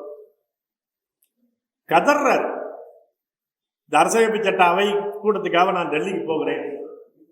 டெல்லியில போய் நான் இறங்கின உடனே என்னை ஏதோ ஒரு அந்நிய நாட்டைக்காரனை போல பார்க்கிறார்கள். நானும் அப்படித்தான் உணர்ந்தேன். அப்படி எழுதுறாரு. நீ இன்னைக்கு போய் டெல்லிக்கு போய் பாருங்க. நீங்க இப்ப என்ன மாதிரி வேட்டெல்லாம் கட்டிட்டு போன, நீ பேண்டைகள் போட்டே போங்களேன். இன்னைக்கு உன்னை மദ്രാസിயான்னு கேட்பான். செட்டு சுட்டு சுட்டு கொண்டு போல இருக்கும். என்னடா மദ്രാசி, நீ தமிழ்நாடு எனக்கு இவ்வளவு நாள் பேர் இருக்குது. இவர் கொண்டாடிட்டு இருக்கிறாரு, அண்ணா தான் தமிழ்நாடுன்னு பேர் வச்சாரு. அவன் அங்க டெல்லியில அவன் மദ്രാசிக்கிறான். நம்மள அங்க கூட அவனோட செக்கு செல்லாவல. ஏன் அப்படின்னா இந்த மாதிரியான ஒரு அந்நியராக பார்க்கிற பார்வை. அவர் சொல்றாரு, அவர் அன்னைக்கு நீங்க இந்திய அரசமைப்பு சட்டம் ஏங்க பாஸ் ஆச்சுன்னா 46ல தொடங்குறான், 48ல தான் சீரியஸா பேசி 49ல முடிக்கிறாங்க. இங்க 48 49ங்கிற ஆண்டு என்பது மிக முக்கியமானது. இந்திய வரலாற்றுல காந்தி சுடப்பட்டுட்டார். ஒரு எல்லாராலையும் நேசிக்கப்பட்ட இந்தியாவினுடைய அந்த வெள்ளைக்காரனை எதிர்த்து அந்த விடுதலை போராட்டத்துக்கு தலைமை தாங்கிய முக்கியமான 2 பேர், நேதாஜி ஒன்று, சிவா இவர் காந்தி ஒன்று. இந்த காந்தி சுட்டுக் கொல்லப்பட்ட பிறகு அதை ஒட்டிய முஸ்லிம்களுக்கு எதிரான பெரிய கலவரம், இந்து கலவரம், இப்படியாக பெரிய படுகொலை களமாக வட இந்தியா இருக்கு. அப்படியான கொந்தளிப்பான சூழ்நிலையில் எல்லாருடைய மனமும் மாறுது. அதற்கு முன்னால் வரையிலும் காங்கிரஸ் கட்சிக்காரர்கள், காந்தி மட்டும் இல்லை, காங்கிரஸ் கட்சியினுடைய தீர்மானமே என்னன்னா, இப்ப நான் சொல்றேன்ல, இந்த 4 அதிகாரங்களை தவிர வேறு எந்த அதிகாரமும் இந்திய அரசுக்கு இருக்கக்கூடாது. இந்தியாவை ஒரு கூட்டரசாகத்தான் உருவாக்க, it should be a federation என்பதுதாங்க காங்கிரஸ் கமிட்டியினுடைய தீர்மானம். 48 வரை 46 வரையிலும் காந்தி கொலைக்கு பிறகு மொத்தமா மாத்திடுறேன். இல்ல, நம்ம வந்து வலுவான இந்திய அரசு இருந்தாதான் முடியும், எல்லா அதிகாரம் அங்க கொண்டு வரு என்று மொத்தமா மாத்திரம். அதுக்கு முன்னாடி வரையிலும் 1939 இருந்து 46 வரையிலும் காங்கிரஸ் கமிட்டியினுடைய தீர்மானம், இவையெல்லாம் தனித்தனி மொழிவழி தேசங்களாக இருந்தவை, தனித்தனி நாடுகளாக இருந்தவை. இந்த நாடுகளை எல்லாவற்றையும் ஒரு நாடாக இணைத்திருக்கிறோம். நீ இது அப்படியே சுதந்திரம் அடைந்து விட்டால், இந்த மொழிவழி தேசங்கள் தனி நாடாக இருந்தால் என்னென்ன உரிமையும் அதிகாரமும் இருக்குமோ அந்த உரிமைகளும் அதிகாரமும் இந்த இந்திய அரசமைப்பில் இருக்கும். பிரிந்து போகிற உரிமையை மட்டும் கேட்காதீர்கள். இதுதான் காந்தி சொன்னார். நீ பிரிஞ்சு போயிடுறேன் மட்டும் சொல்லாத, மற்ற எல்லா உரிமையும் உனக்கு கொடுப்போம். அதைத்தான் தெளிவாக காங்கிரஸ் கமிட்டி தீர்மானத்தில் என்ன போட்டான், இந்த 4 அதிகாரங்களை தவிர மற்றெல்லாம் மாநிலத்துக்கு இருக்கணும். அப்பயே என்ன கேள்வி வந்துச்சுன்னா, புதிய புதிய கண்டுபிடிப்புகள் வரும். அப்ப இன்டர்நெட் கிடையாது, அப்ப டிவி கிடையாது. அந்த மாதிரியான சூழல்ல அது தொடர்பான அதிகாரங்கள் என்ன பண்றது அப்படின்னு சொன்னா, அந்த எஞ்சிய அதிகாரங்கள் உட்பட மாநிலங்களுக்கு தான் இருக்கும். அப்படிதான் எழுதுறான். நான் அரசியலமைப்பு சட்டம் உருவாக்குற போது 248 ஒரு வீடியோ போட்டான், எஞ்சிய அதிகாரம்னா இந்திய அரசுக்குன்னு போட்டான், மொத்தமா மாத்தினாங்க. அப்ப இந்த மாதிரியான ஒரு சூழல்ல எல்லாவற்றையும் கட்டி போடுவதற்கான ஒரு வாக்கியமாகத்தான் எல்லாமே வேத நாகரிகத்தில் தொடங்கியது. அதனுடைய அடையாளமாக இந்த நாடு பாரதம். இப்ப இன்னைக்கு என்ன முயற்சி பண்றான்னா, இந்தியா என்ற பெயரையே தூக்கிட்டு ஒரே பாரதம் வச்சுக்கலாம். அதுக்கான முயற்சி பண்ணிக்கிட்டு அது அப்படி வந்துருச்சுன்னா நீங்க தமிழர் தமிழினம்னு பேச முடியும். இப்பயே என்ன சொல்றான், நீ தமிழினம் சொன்னா அது ஒரு பிரிவினைவாதங்கிறான். என்னங்க இந்தியான்னு சொன்னா ஒருத்தமே இந்தியான்னு ஒண்ணு இல்லையே, இந்திய தேசம்னு ஒண்ணு கிடையாது. அரசியலமைப்பு சட்டத்திலே எந்த உறுப்புலையும் இந்தியா ஒரு தேசம்னு கிடையாது. இப்ப இந்த இதுல இந்தியை ஒரு இந்தியாவின் ஆட்சி மொழியாக மாத்தினான். அதோட முடிச்சுக்கிறேன். நாராயணன் இந்தியாவின் ஆட்சி மொழியாக இந்தியை கொண்டு வரான். கொண்டு வரும்போது அவனுக்கு இருக்கிற பிரச்சனை என்ன தெரியுமா? இவர் ராமலிங்கம் செட்டியார் பேசுறாரு, உன்னுடைய இந்திக்கு ஆட்சி நிர்வாகத்தில் நடத்துகிற அளவுக்கு சொல் கிடையாது உனக்கு. என்னுடைய தமிழுக்கு அந்த வளம் உண்டு. ஏன், நான் 400 ஆண்டுகளாக பேரரசு நடத்தினவன், நிலைத்த ஆட்சி நடத்தினவன். என்னுடைய ஆட்சியில் வாரியம் என்ற சொல் உண்டு. வரி விதிப்பதற்கு வரி என்பது, தீர்வை என்பது தனித்தனியான வார்த்தைகள் உண்டு, தமிழ் வார்த்தைகள் உண்டு. வரி என்பது வேற, தீர்வை என்பது வேற, கட்டணம் என்பது வேற. இப்படி ஒரு நீடித்த நிர்வாகத்தை நடத்தியவன் நான். உன்னுடைய இந்திக்கு எதுவும் கிடையாது. ஆனால் ஆகப்பெரிய தலைவர் காந்தி சொன்னார் என்ற ஒரே காரணத்திற்காக இந்தியாவின் ஆட்சி மொழி என்பதாக நான் ஏற்றுக்கொள்கிறேன் அப்படி பேசுறாரு அவரு. இந்த ஆட்சி மொழி வளர்த்தாலும் சும்மா ஒரு 2 நிமிஷம் அவர் பேசுறாரு. உடனே ராஜேந்திர பிரசாத் குழுவுறாரு. மொழியின் வளங்களை பற்றி விவாதம் அல்ல, சட்டத்தை பற்றி பேசுங்கிறார். ஏன் அதை பேசினார் அவர்னா, அடுத்த வரியிலே அரசியலமைப்பு சட்டத்தில் எழுதுறாங்க 343 344 பாரு. இந்தியாவின் ஆட்சி மொழினா அப்படியே யோகியதையா போயிருக்க வேண்டியதானே. அடுத்த வரி என்ன எழுதுறான், இந்தியில் ஏதாவது ஆட்சி சொல் பஞ்சம் ஏற்பட்டால் சமஸ்கிருதத்திலிருந்து எடுத்துக்கொள்ள வேண்டும் எழுதுறான். ஏன் உனக்கு அப்படி ஒரு பிரச்சனை வருது? உன் மொழிக்கு அந்த வளம் கிடையாது, நிர்வாகம் நடத்தக்கூடிய சொல்லாளர்கள் உனக்கு கிடையாது, ஒரு ஆட்சி நிர்வாகம் நடத்துவதற்கான சொல்லாளர்கள் இருக்குல்ல அவனுக்கு கிடையாது. அதனால அவன் என்ன சொல்ல வரான், சமஸ்கிருதத்திலிருந்து எடுத்துக்க. சமஸ்கிருதத்திலிருந்து இல்லை என்று சொன்னால் வேறு மொழியிலிருந்து எடுத்துக்கிறான். அதனால அவன் என்ன எழுதுறான்னாக்க, அதுக்குதான் எச்சரிக்கையா இந்தி தான் இந்தியாவின் ஆட்சி மொழின்னு எழுதலாம். Hindi in Devanagari script shall be the official language of India. Devanagari எழுத்துன்னு அதுக்கு பேர் சமஸ்கிருத எழுத்து. ஏனென்றால் இந்தியை அரபி எழுத்தில் எழுதினால் அது உருது, இந்தியை சமஸ்கிருத எழுத்தில் எழுதினால் அதுதான் இப்ப நீங்க சொல்ற இந்தி. புரியுதா? அதனாலதான் காந்தி என்ன சொன்னார்னா, 2க்கும் பஞ்சாயத்தா இந்துஸ்தானின்னு ஒன்று சொன்னார். இல்லை, இந்து முஸ்லீம் ஒற்றுமைங்கிறத வச்சுக்கிட்டு அவர் என்ன சொன்னார், இந்துஸ்தானின்னார். அதெல்லாம் முடியாது, இந்தின்னு கொடுத்துட்டாங்க. இப்ப அதுல என்ன ஆகுதுன்னா, மேலும் மேலும் சமஸ்கிருத மயமாக்கப்பட்ட இந்தி. பாரத் சஞ்சார நிகாம், பாரத்ங்கிற சொல்ல சமஸ்கிருத சொல் தான், இந்தி சொல் கிடையாது. அப்படி என்ன ஆகுதுன்னா, இந்தியை என்பது சமஸ்கிருத மயமாக்குவது, சமஸ்கிருத மயமாக்கினால்தான் நிறுத்த முடியும்னு நினைக்கிறேன்.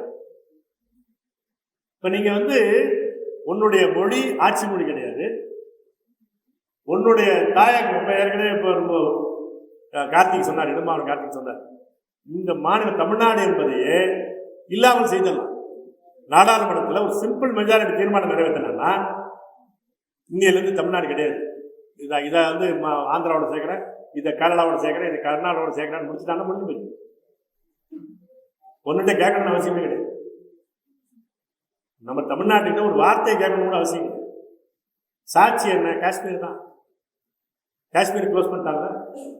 காஷ்மீர் மாநிலமே இப்ப கிடையாது. அவனை கேட்டான, அவனை கேட்டா ஒத்துக்க மாட்டான். அவனை கேட்காமலேயே நாடாளுமன்றத்தில் முடிஞ்சு போயிட்டாங்க. அது மாதிரி பண்ண முடியும், பண்ணுவதற்கான ஆபத்து இருக்கிறதா இருக்கிறது. இங்கேயே ஆள் இருக்கிறாங்க. இங்க நமக்கு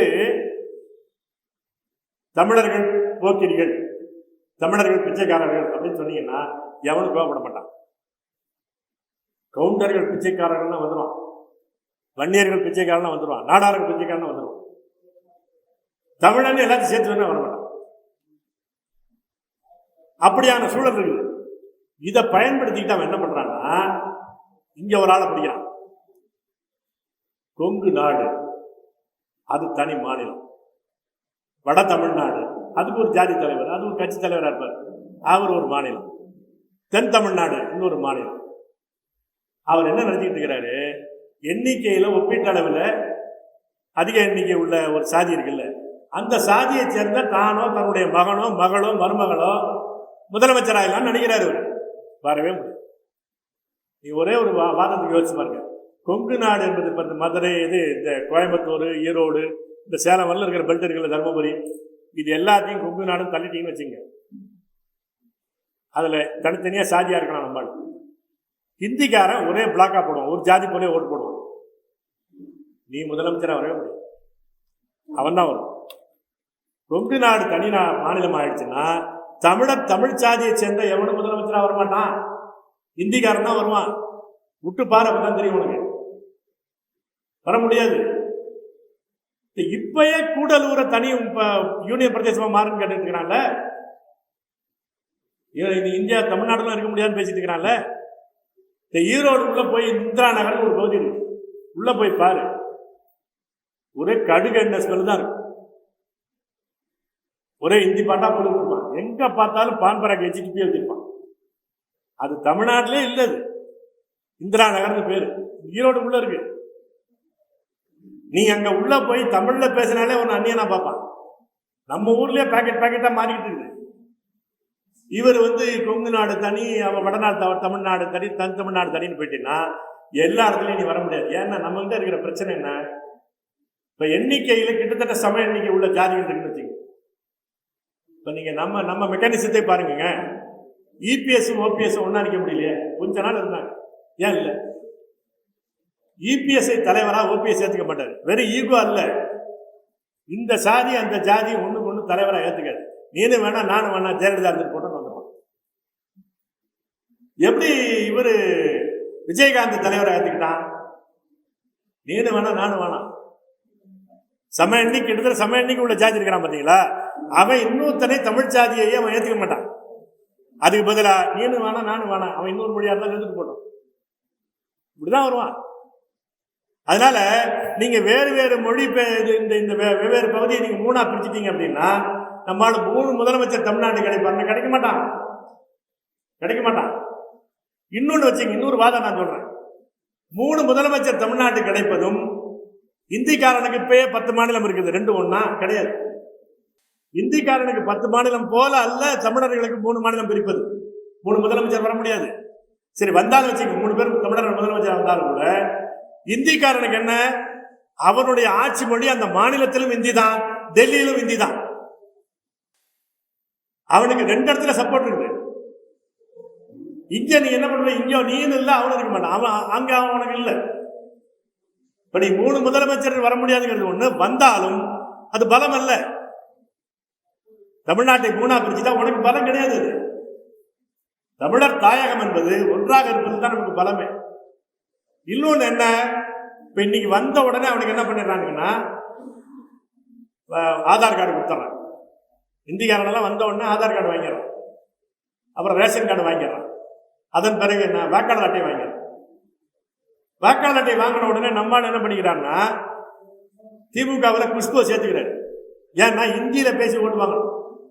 அது அவங்க குடும்பத்துக்குள்ள இருக்கிற சண்டையில சிக்கலாகி போச்சு. அவனுக்கு குஷ்பு போய் அவங்க அப்பா அம்மானுக்குள்ளே சிக்கலை உண்டாக்கிடுச்சு, வெளியே எஜெக்ட் பண்ணிட்டாங்க.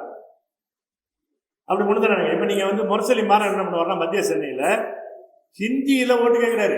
அந்த ஹிந்தியில நீங்க சினிமாலையாவது பார்த்துருக்கீங்கன்னா, இப்ப நம்ம ஊர்லயே பார்க்கலாம். இந்த இந்திக்காரனுடைய குடும்பங்கள்ல திருமணம் நடந்துச்சுன்னா குதிரை மேல ஏறிட்டு ஒரு வாரி முண்டாசு கட்டிட்டு வருவான். அப்படி ஒரு முண்டாசு கட்டி முரசொலி மாறனுடைய படத்தை போட்டான். ஹிந்தியில ஓட்டு கேட்டான். உதயசூரியன்ல ஹிந்தியில ஓட்டு கேட்டாங்க. இந்தியை எதிர்த்து தளபதிகள் நாங்கள் தான் பேசுற இந்த கட்சி இருக்குல்ல, ஹிந்தியில ஓட்டு கேட்டான். இவன் இப்படி மாறிடுவான், நம்மள ரோட்ல விட்டுருவான். இவர் இந்தியில ஓட்டு கேட்டால் போயிடலாம் நினைப்பான். இவனுக்கு தமிழ்நாடுங்கிறத பத்திலாம் ஒரு பிரச்சனையும் கிடையாது. ஏன்னா இவன் திராவிடம் பேசுறவன், காலையே இல்லாம பேசிட்டு இருப்பான்.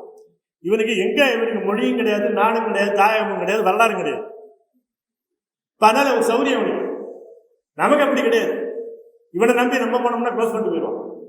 அதனால இந்த தாயகத்திற்கு உறுதி கிடையாது. இந்திய அரசியலமைப்பு சட்டத்தில் ஆர்டிகல் 3 அது என்ன தெளிவா சொல்லியிருக்கிறான்னா, ஒரு மாநிலத்தை அந்த மாநிலத்தினுடைய கருத்து கேட்காமலேயே பிரிக்கலாம், உடைக்கலாம், இன்னொரு மாநிலத்தோடு சேர்க்கலாம். நான் சொல்ற எல்லா வார்த்தையும் இருக்கு. இப்போ ஆர்டிகல் 3 போய் படிச்சு பாரு, 4 லைன் தான் இங்கிலீஷ்ல இருக்கு. இப்போ உன்னுடைய மொழி ஆட்சி மொழி கிடையாது, உன்னுடைய வரலாற்று தாயகமான தமிழ்நாடு உன் கையில கிடையாது. அவன் முடிச்சிடுவான். உனக்கு அதிகாரம், இப்ப மாநில அதிகாரம்னு கொடுக்குறான்ல, சரி அதையாவது விட்டு வச்சிருக்கிறானா அப்படின்னா அதுவும் கிடையாது. இந்த வக்கீலமெல்லாம் இருக்குது. ஆர்டிகல் 243 போய் பாரு. அவன் என்ன சொல்ல வரான், மாநிலங்களுக்கு என்று ஒதுக்கப்பட்ட அதிகாரத்தில் இந்திய நாடாளுமன்றம் ஒரு சட்டம் இயற்றுமையானால் அந்த சட்டம் தான். அதாவது நான் இந்த ஒத்திசைவு பட்டியலை நான் சொல்லல, கன்கரண்ட் லிஸ்ட நான் சொல்லல, மாநில பட்டியல் வச்சிருக்கிறான் பாரு. அதுலயே 243 என்ன வச்சிருக்கிறான்னா, நீ மாநில பட்டியல் மாநிலத்துக்குன்னு கொடுத்திருக்கிற அதிகாரத்திலே கூட நாடாளுமன்றம் ஒரு தீர்மானம் போடுங்க, அவ்வளவுதான். தேச முக்கியத்துவம் கருதி இந்த இன்ட்ரெஸ்ட் ஆஃப் த நேஷன் என்று ஒரு வார்த்தையில தீர்மானம் போட்டான்னா அது தொடர்பான எல்லா சட்டத்தையும் அவன் நிறைவேற்றி போயிடும், அவன் ஏற்றிக்கலாம். இந்த மாநில அதிகாரங்க அப்படிலாம் கிடையாது. அப்ப என்ன ஆகுதுன்னா, அதிகார பகிர்வு என்பதனுடைய பெயர் இறையாண்மை பகிர்வு கிடையாது, அரசுரிமை பகிர்வு கிடையாது. நம்ம இதெல்லாம் கொஞ்சம் புரிஞ்சுக்கணும். நம்ம ஃப்ரண்ட் லைன்ல இருக்க தொடர்பாக புரிஞ்சுக்கணும். அதுக்காக நான் கிளாஸ் நடத்துற மாதிரி பேசிட்டு இருக்கிறேன். இது ஒரு பொதுக்கூட்ட பேச்சு இல்லை, நம்ம ஒரு கிளாஸ் நடத்துற மாதிரி பேசிட்டு இருக்கிறேன். நம்மளாவது புரிஞ்சுக்கணும். அதுக்காக நான் சொல்றேன். நீங்க வந்து இது ஒரு நிர்வாக அலகு, மாநிலம்னு சொல்லிட்டு அது நிர்வாக அலகுங்க. ஏன் நான் மாநில சுயாட்சி மத்தியில் கூட்டாட்சிங்கிற வார்த்தையை நான் வேணாம் சொல்றேன். கூட்டாட்சிங்கிற வார்த்தையை நான் பயன்படுத்தல. என்ன காரணம்?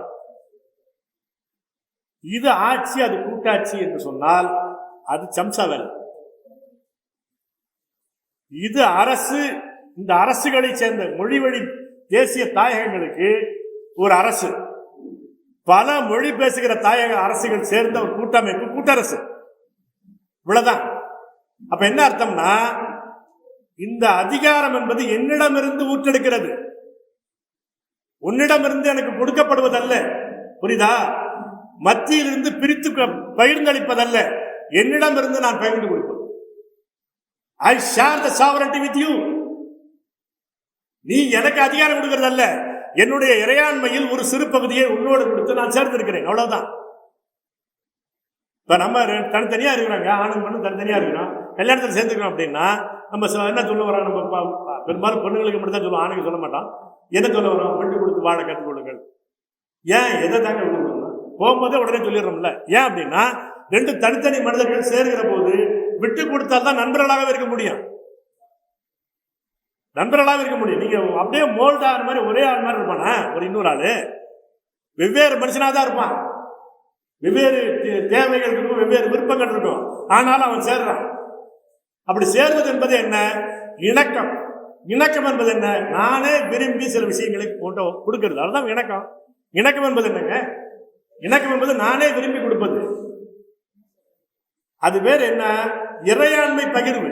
இறையாண்மை என்பது அரசு உரிமை. இப்ப என்னன்னா, என்னிடம் எல்லா அதிகாரங்களும் இருக்கிறது. அந்த அதிகாரத்தில் இந்தியா என்ற கூட்டமைப்பு நான் இருக்க விரும்புவதால் சில உரிமைகளை நான் உனக்கு கொடுக்குறேன், உனக்கு சில அதிகாரங்கள் உனக்கு கொடுக்குறேன். அதுதான் 4 அதிகாரம் சொல்றோம். ஏன்னா அது தவிர அவனுக்கு இந்தியா மொத்தத்துக்கு தேவை எதுவும் கிடையாது. இந்த சிக்கல் என்பதை நாம புரிந்து கொண்டால்தான் நம்ம சந்திக்கிற ஒவ்வொரு பிரச்சனைக்கும் விடை கிடைக்கும். அப்ப அதெல்லாம் இல்லைன்னு என்ன அர்த்தம்? நாம் காலனியா, பிரிட்டானிய காலனியாக இந்தியா இருந்தது போல இந்தியாவின் காலனியாக தமிழ்நாடு இருக்கிறது. நீங்க வந்து ஒரு சின்ன உதாரணம் நான் அதை சொல்லி முடிக்கணும். அது இப்ப நீங்க வந்து எல்லாருமே எல்லா மாநிலமும் ஒண்ணுதானுங்க இப்ப எல்லாம் பேசிட்டு இருக்கிறாங்க. உனக்கு என்ன அதிகாரம்னா அந்த அதிகாரம் தானே கர்நாடகாவுக்கு இருக்கு. அப்படி இல்லை, அப்படி இல்லை. காவிரி பிரச்சனையை நம்ம அதாவது ஒரு தனியா பிரச்சனையா பார்க்கும்போது பார்ப்போம், மொத்தமா நமக்கு புரிஞ்சு கொள்ள மாட்டோம். இப்ப இன்னைக்கு வரையில் என்ன, ஆற்று நீர் உரிமை என்பது மாநிலத்துக்கு உரியது தான். அந்த ஆறு என்பது அந்த மாநில அதிகாரத்துக்கு உட்பட்டது தான். அதனாலதான் அவன்கிட்ட நம்ம சிக்கல்ல மாட்டிக்கிட்டு. இவர் வைகோ பெரிய புரட்சி போர்வாள், அவர் என்ன பண்றாரு, அதை எடுத்து இந்திய அரசை எடுத்துக்கங்க. ஒரு புண்ணாங்க, அவரெல்லாம் படித்தவர் தான், சட்டம் படித்தவர் தான், போட்டு விட்டீங்கன்னா மைக்க உடஞ்சி அப்படிலாம் பேசிட்டு எடுப்பார். என்ன பேராரு, இந்த ஆற்று நீர் அதிகாரத்தை இந்திய அரசு நம்ம படிக்கணும். ஏற்கனவே இந்த டிஸ்பியூட் ரெசல்யூஷன் இருக்குல்ல, அதாவது இந்த ஒரு ஆறு வந்து பல மாநிலங்களை கடந்து போகுதுன்னா, அந்த கடந்து போகிற ஆறு பகிர்வு பற்றி 2 மாநிலத்துக்கிட்டே சண்டை வந்துருச்சுன்னா அதை தீர்க்கிற அதிகாரம் மட்டும் தான் இந்திய அரசு இருக்கு. இந்த பிரச்சனையை தீர்க்கிற அதிகாரம் மட்டும் தான் இந்திய அரசு இருக்கு. அப்படி இருக்கும்போது அவங்க என்ன பண்றான், நீங்க வந்து ஒப்பந்தம் இருக்கு, ஒப்பந்தப்படி என்ன, வெள்ளைக்காரன் காலத்தில் போட்ட ஒப்பந்தப்படியே இங்க கர்நாடகா ஒரு அணை கட்டணும்னா தமிழ்நாட்டுக்கிட்ட அனுமதி கேட்கணும். அப்படித்தான் இங்க நம்ம மேட்டூர் அணை கட்டணும், அங்க அவன் வந்து விசயராஜசாகர் அணை கட்டணும். அதன் பிறகு 5 அணைகள் கட்டிட்டான். நம்மளை கேட்கவே இல்லை. நம்மளை கேட்கல மட்டும் இல்லை, அன்னைக்கு வேடிக்கை என்னன்னா, திமுக தான் ஆட்சியில் இருக்குது. கபினி அணையை கட்டி முடிச்சுட்டான். கட்டி முடிச்சு கபினி அணை நிரம்பின பிறகுதான் தண்ணி வருது. ஏன்னா அந்த கபினி யாருக்குல ஒரு 10 நிமிஷம் முடிச்சாரு, பர்மிஷன் இல்லாத. அவன் என்ன பண்ணிட்டான்னா, இந்த கபினிங்கிற ஆறு வந்து கேரளாவில் உற்பத்தி ஆகுது. கர்நாடகத்தில் ஒரு சிறு பகுதி, ஒரு 18 கிலோமீட்டர் போகுது. அப்புறம் தமிழ்நாட்டுக்குள்ள வருது. இந்த 18 கிலோமீட்டர் பாயிற இடத்துலயே அவன் கபினி அணையை கட்டிட்டான் கர்நாடகா. அதனால வரல.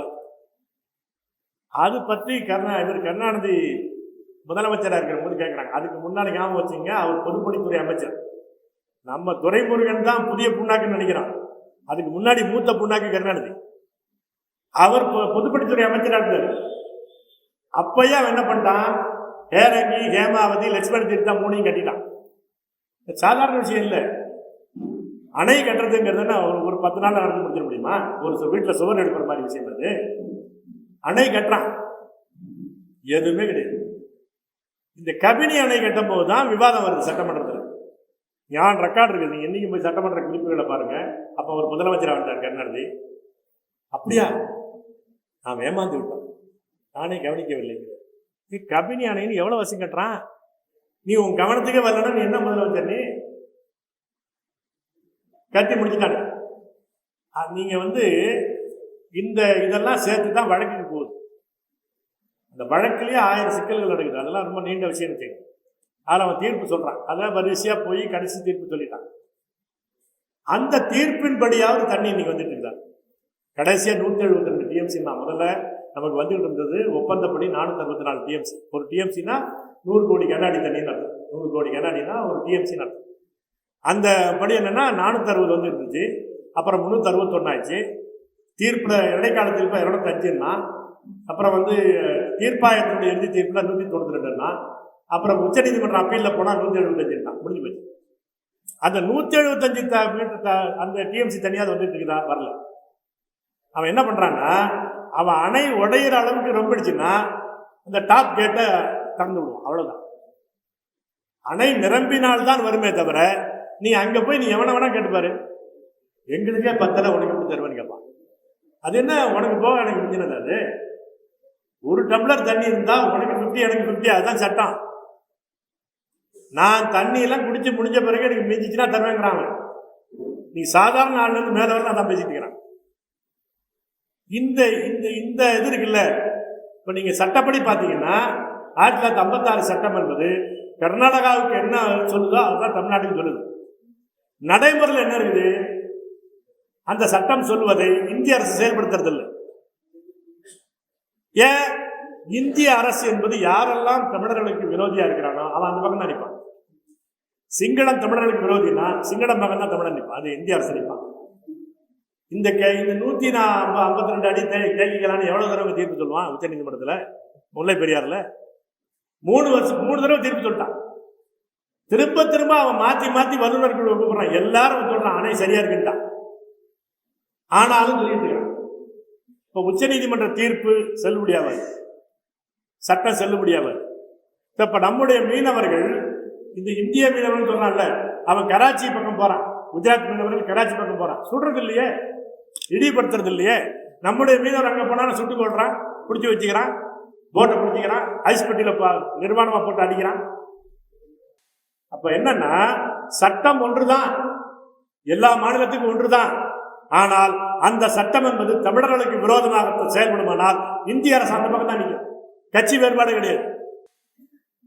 நீ காங்கிரஸா இருந்தாலும் சரி, இன்னைக்கு இருக்கிற பிஜேபியா இருந்தாலும் சரி, இடையில இருக்கிற குஜராலா இருந்தாலும் சரி, குறுக்க வந்த தேவகவுடாவா இருந்தாலும் சரி, வாஜ்பாயா இருந்தாலும் எல்லாம் அதுதான். ஆனாலும் என்ன ஆகுது, ஏன் அப்படி இருக்கிறான் அப்படின்னா, இந்தியா என்ற கட்டமைப்பு ஒரு ஆரிய கட்டமைப்பு. இந்தியா தட் இஸ் பாரத் என்பதும், நீங்க எல்லா திட்டங்களுக்கும் அக்னி, ஆரியப்பட்டா என்றெல்லாம் பேர் வைக்கிறான் பாருங்க. எல்லாமே உனக்கு சொல்வது என்ன, இந்தியா என்ற பெயரால் வருவதெல்லாம் ஆரிய குறியீடுகள் தான், ஆரிய வரலாறு தான், ஆரிய மதிப்பீடுகள் தான். எனவே இந்தியா என்பது ஒரு ஆரிய கட்டமைப்பு. நம்மை பொறுத்தளவு என்ன, இந்தியாவில் இருக்கிற மற்ற மொழிகள், மற்ற மொழி பேசுகிற இனங்கள் எல்லாம் சமஸ்கிருதத்தோடும் ஆரியத்தோடும் சமரசம் செய்து கொண்டதன் விளைவாக உண்டானவை. சமஸ்கிருதத்தை நீக்கிட்டீங்கன்னா மலையாளம் கிடையாது, அது தமிழ். சமஸ்கிருதத்தை நீக்கிட்டீங்கன்னா தெலுங்கு கிடையாது, அது தமிழ். இப்ப என்ன ஆகுதுன்னா, வேறு ஒரு வடிவமாக அதை தக்க வைத்துக் கொண்டிருப்பதே சமஸ்கிருதம் தான். அப்படி அந்த இனங்கள் எல்லாம் சமஸ்கிருத கலப்பாலும் ஆரிய கலப்பாலும் உருவானவை.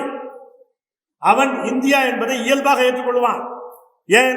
அவனுக்கும் ஆரியத்திற்குமான வரலாற்று பகை கிடையாது. வரலாற்று பகை என்பது தமிழ் இனத்திற்கும் ஆரியத்திற்கும் தான். அதனால்தான் இன்றைக்கும் சிவகலையை அவன் ஏற்றுக்கொள்ளாதனுடைய விளைவு என்ன? சிவகலை ஒரு புதைபுற ஆராய்ச்சி. அதில் என்ன ரிசல்ட் வருது சொல்லிட்டு போக வேண்டியதானே? ஏன் விட மாட்டேங்கிறான்? ஆரியத்திற்கும் தமிழினத்திற்குமான பகை இந்தியா தமிழ்நாடு என்பதாக தொடர்கிறது. அதில் குறுக்க புந்து எட்டப்பன் வேலையை செய்கிறவன் தான் திராவிடங்கிறவன். எனவே இதுல கிளாரிட்டி வேணும். அதனால்தான் நமக்கான உரிமைகளை நாம் பேசுகிற போது நம்ம நீட்டு வேணான்னா அவன் வேணும்னு. ஏன் அப்படின்னா இங்க மருத்துவ சீட்டு வேணும்னா அவன் இந்திக்காரன் தான் பயன்படுறான். மாநில அதிகாரம் போகிறதுன்னு அவன் நிற்க மாட்டான். இந்தியாவே அவனுக்கு ஒண்ணு.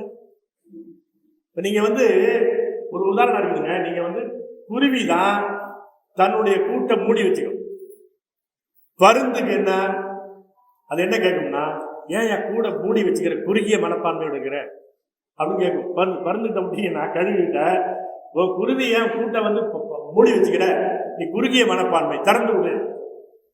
மொத்த காடே நமக்கு தான், நாம் எல்லாம் ஒன்று. ஏன்? எல்லாத்தையும் பிடிச்சி சாப்பிடலாம். ஒற்றுமை என்று இந்திக்காரன் பேசுவது ஒற்றுமை அல்ல, ஆதிக்கத்தின் இன்னொரு குரல். நாம் உரிமை பேசினால் அது பிரிவினைவாதம் என்று பேசுவதுதான் இயல்பையே அவன் தவறுன்னு சொல்லுவான். இந்த ஒரு உளவியலை உடைக்கணும். இப்ப நமக்கு சாதாரணமாக நமக்கே வருதுங்க. நம்ம சாதாரண பேசும்போது மத்திய அரசு, இந்திய அரசு சொல்லு, இதெல்லாம் வா வா வா நாக்கு சுட்டு போட்டு கத்துக்கணும். மத்திய அரசு சொல்லாத, மாநில அரசு சொல்லாத. இது தமிழ்நாடு அரசு, அது இந்திய அரசு. இப்படி பேசு. நம்ம சட்டப்படியான பேர் தானே பேசுறோம். அதுல என்ன மத்திய அரசு எந்த இடத்துல சொல்லி வச்சிருக்காங்க? அரசியல் யூனியன் தான் இருக்கு. சென்டர் எங்க இருக்குது? நடைமுறையில் centre, central exercise, central act அப்படிங்கிற ஃப்ராடு, மொத்தமும் ஃப்ராடு. எனவே நீங்க உங்களுடைய சுயமரியாதை, உங்களுடைய இனத்தினுடைய வரலாறை, உன்னுடைய இருப்பை பாதுகாத்துக் கொள்ளணும்னு சொன்னா இது தாயக அரசு, தாயக அரசுகளுடைய சேர்ந்த கூட்டரசு இந்தியா.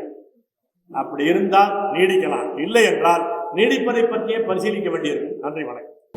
இவ்வாறான பல செய்திகளை, பல சிக்கல்களுக்கு விடை கிடைக்கக்கூடிய செய்திகளை தமிழர் கண்ணோட்டம் வலைவெளியில் வெளிப்படுத்தி வருகிறோம். இது தற்சார்பாக செயல்படுவதற்கு நிதி தேவைப்படுகிறது. இந்த நிதியை நம்முடைய மக்களாகிய நீங்கள் தான், இளையோரும் பெரியோரும் நண்பர்களும் தோழர்களும் சான்றோரும், நீங்கள் உங்களால் இயன்ற அளவு என்ன இயலுமோ அந்த நிதியை வழங்குமாறு அன்போடும் உரிமையோடும் கேட்டுக்கொள்கிறேன். உங்களுக்கு நன்றி உணர்வோடும் பொறுப்புணர்வோடும் தமிழர் கண்ணோட்டம் செயல்படும் என்பதை உறுதி தெரிவித்துக் கொள்கிறேன். நன்றி, வணக்கம்.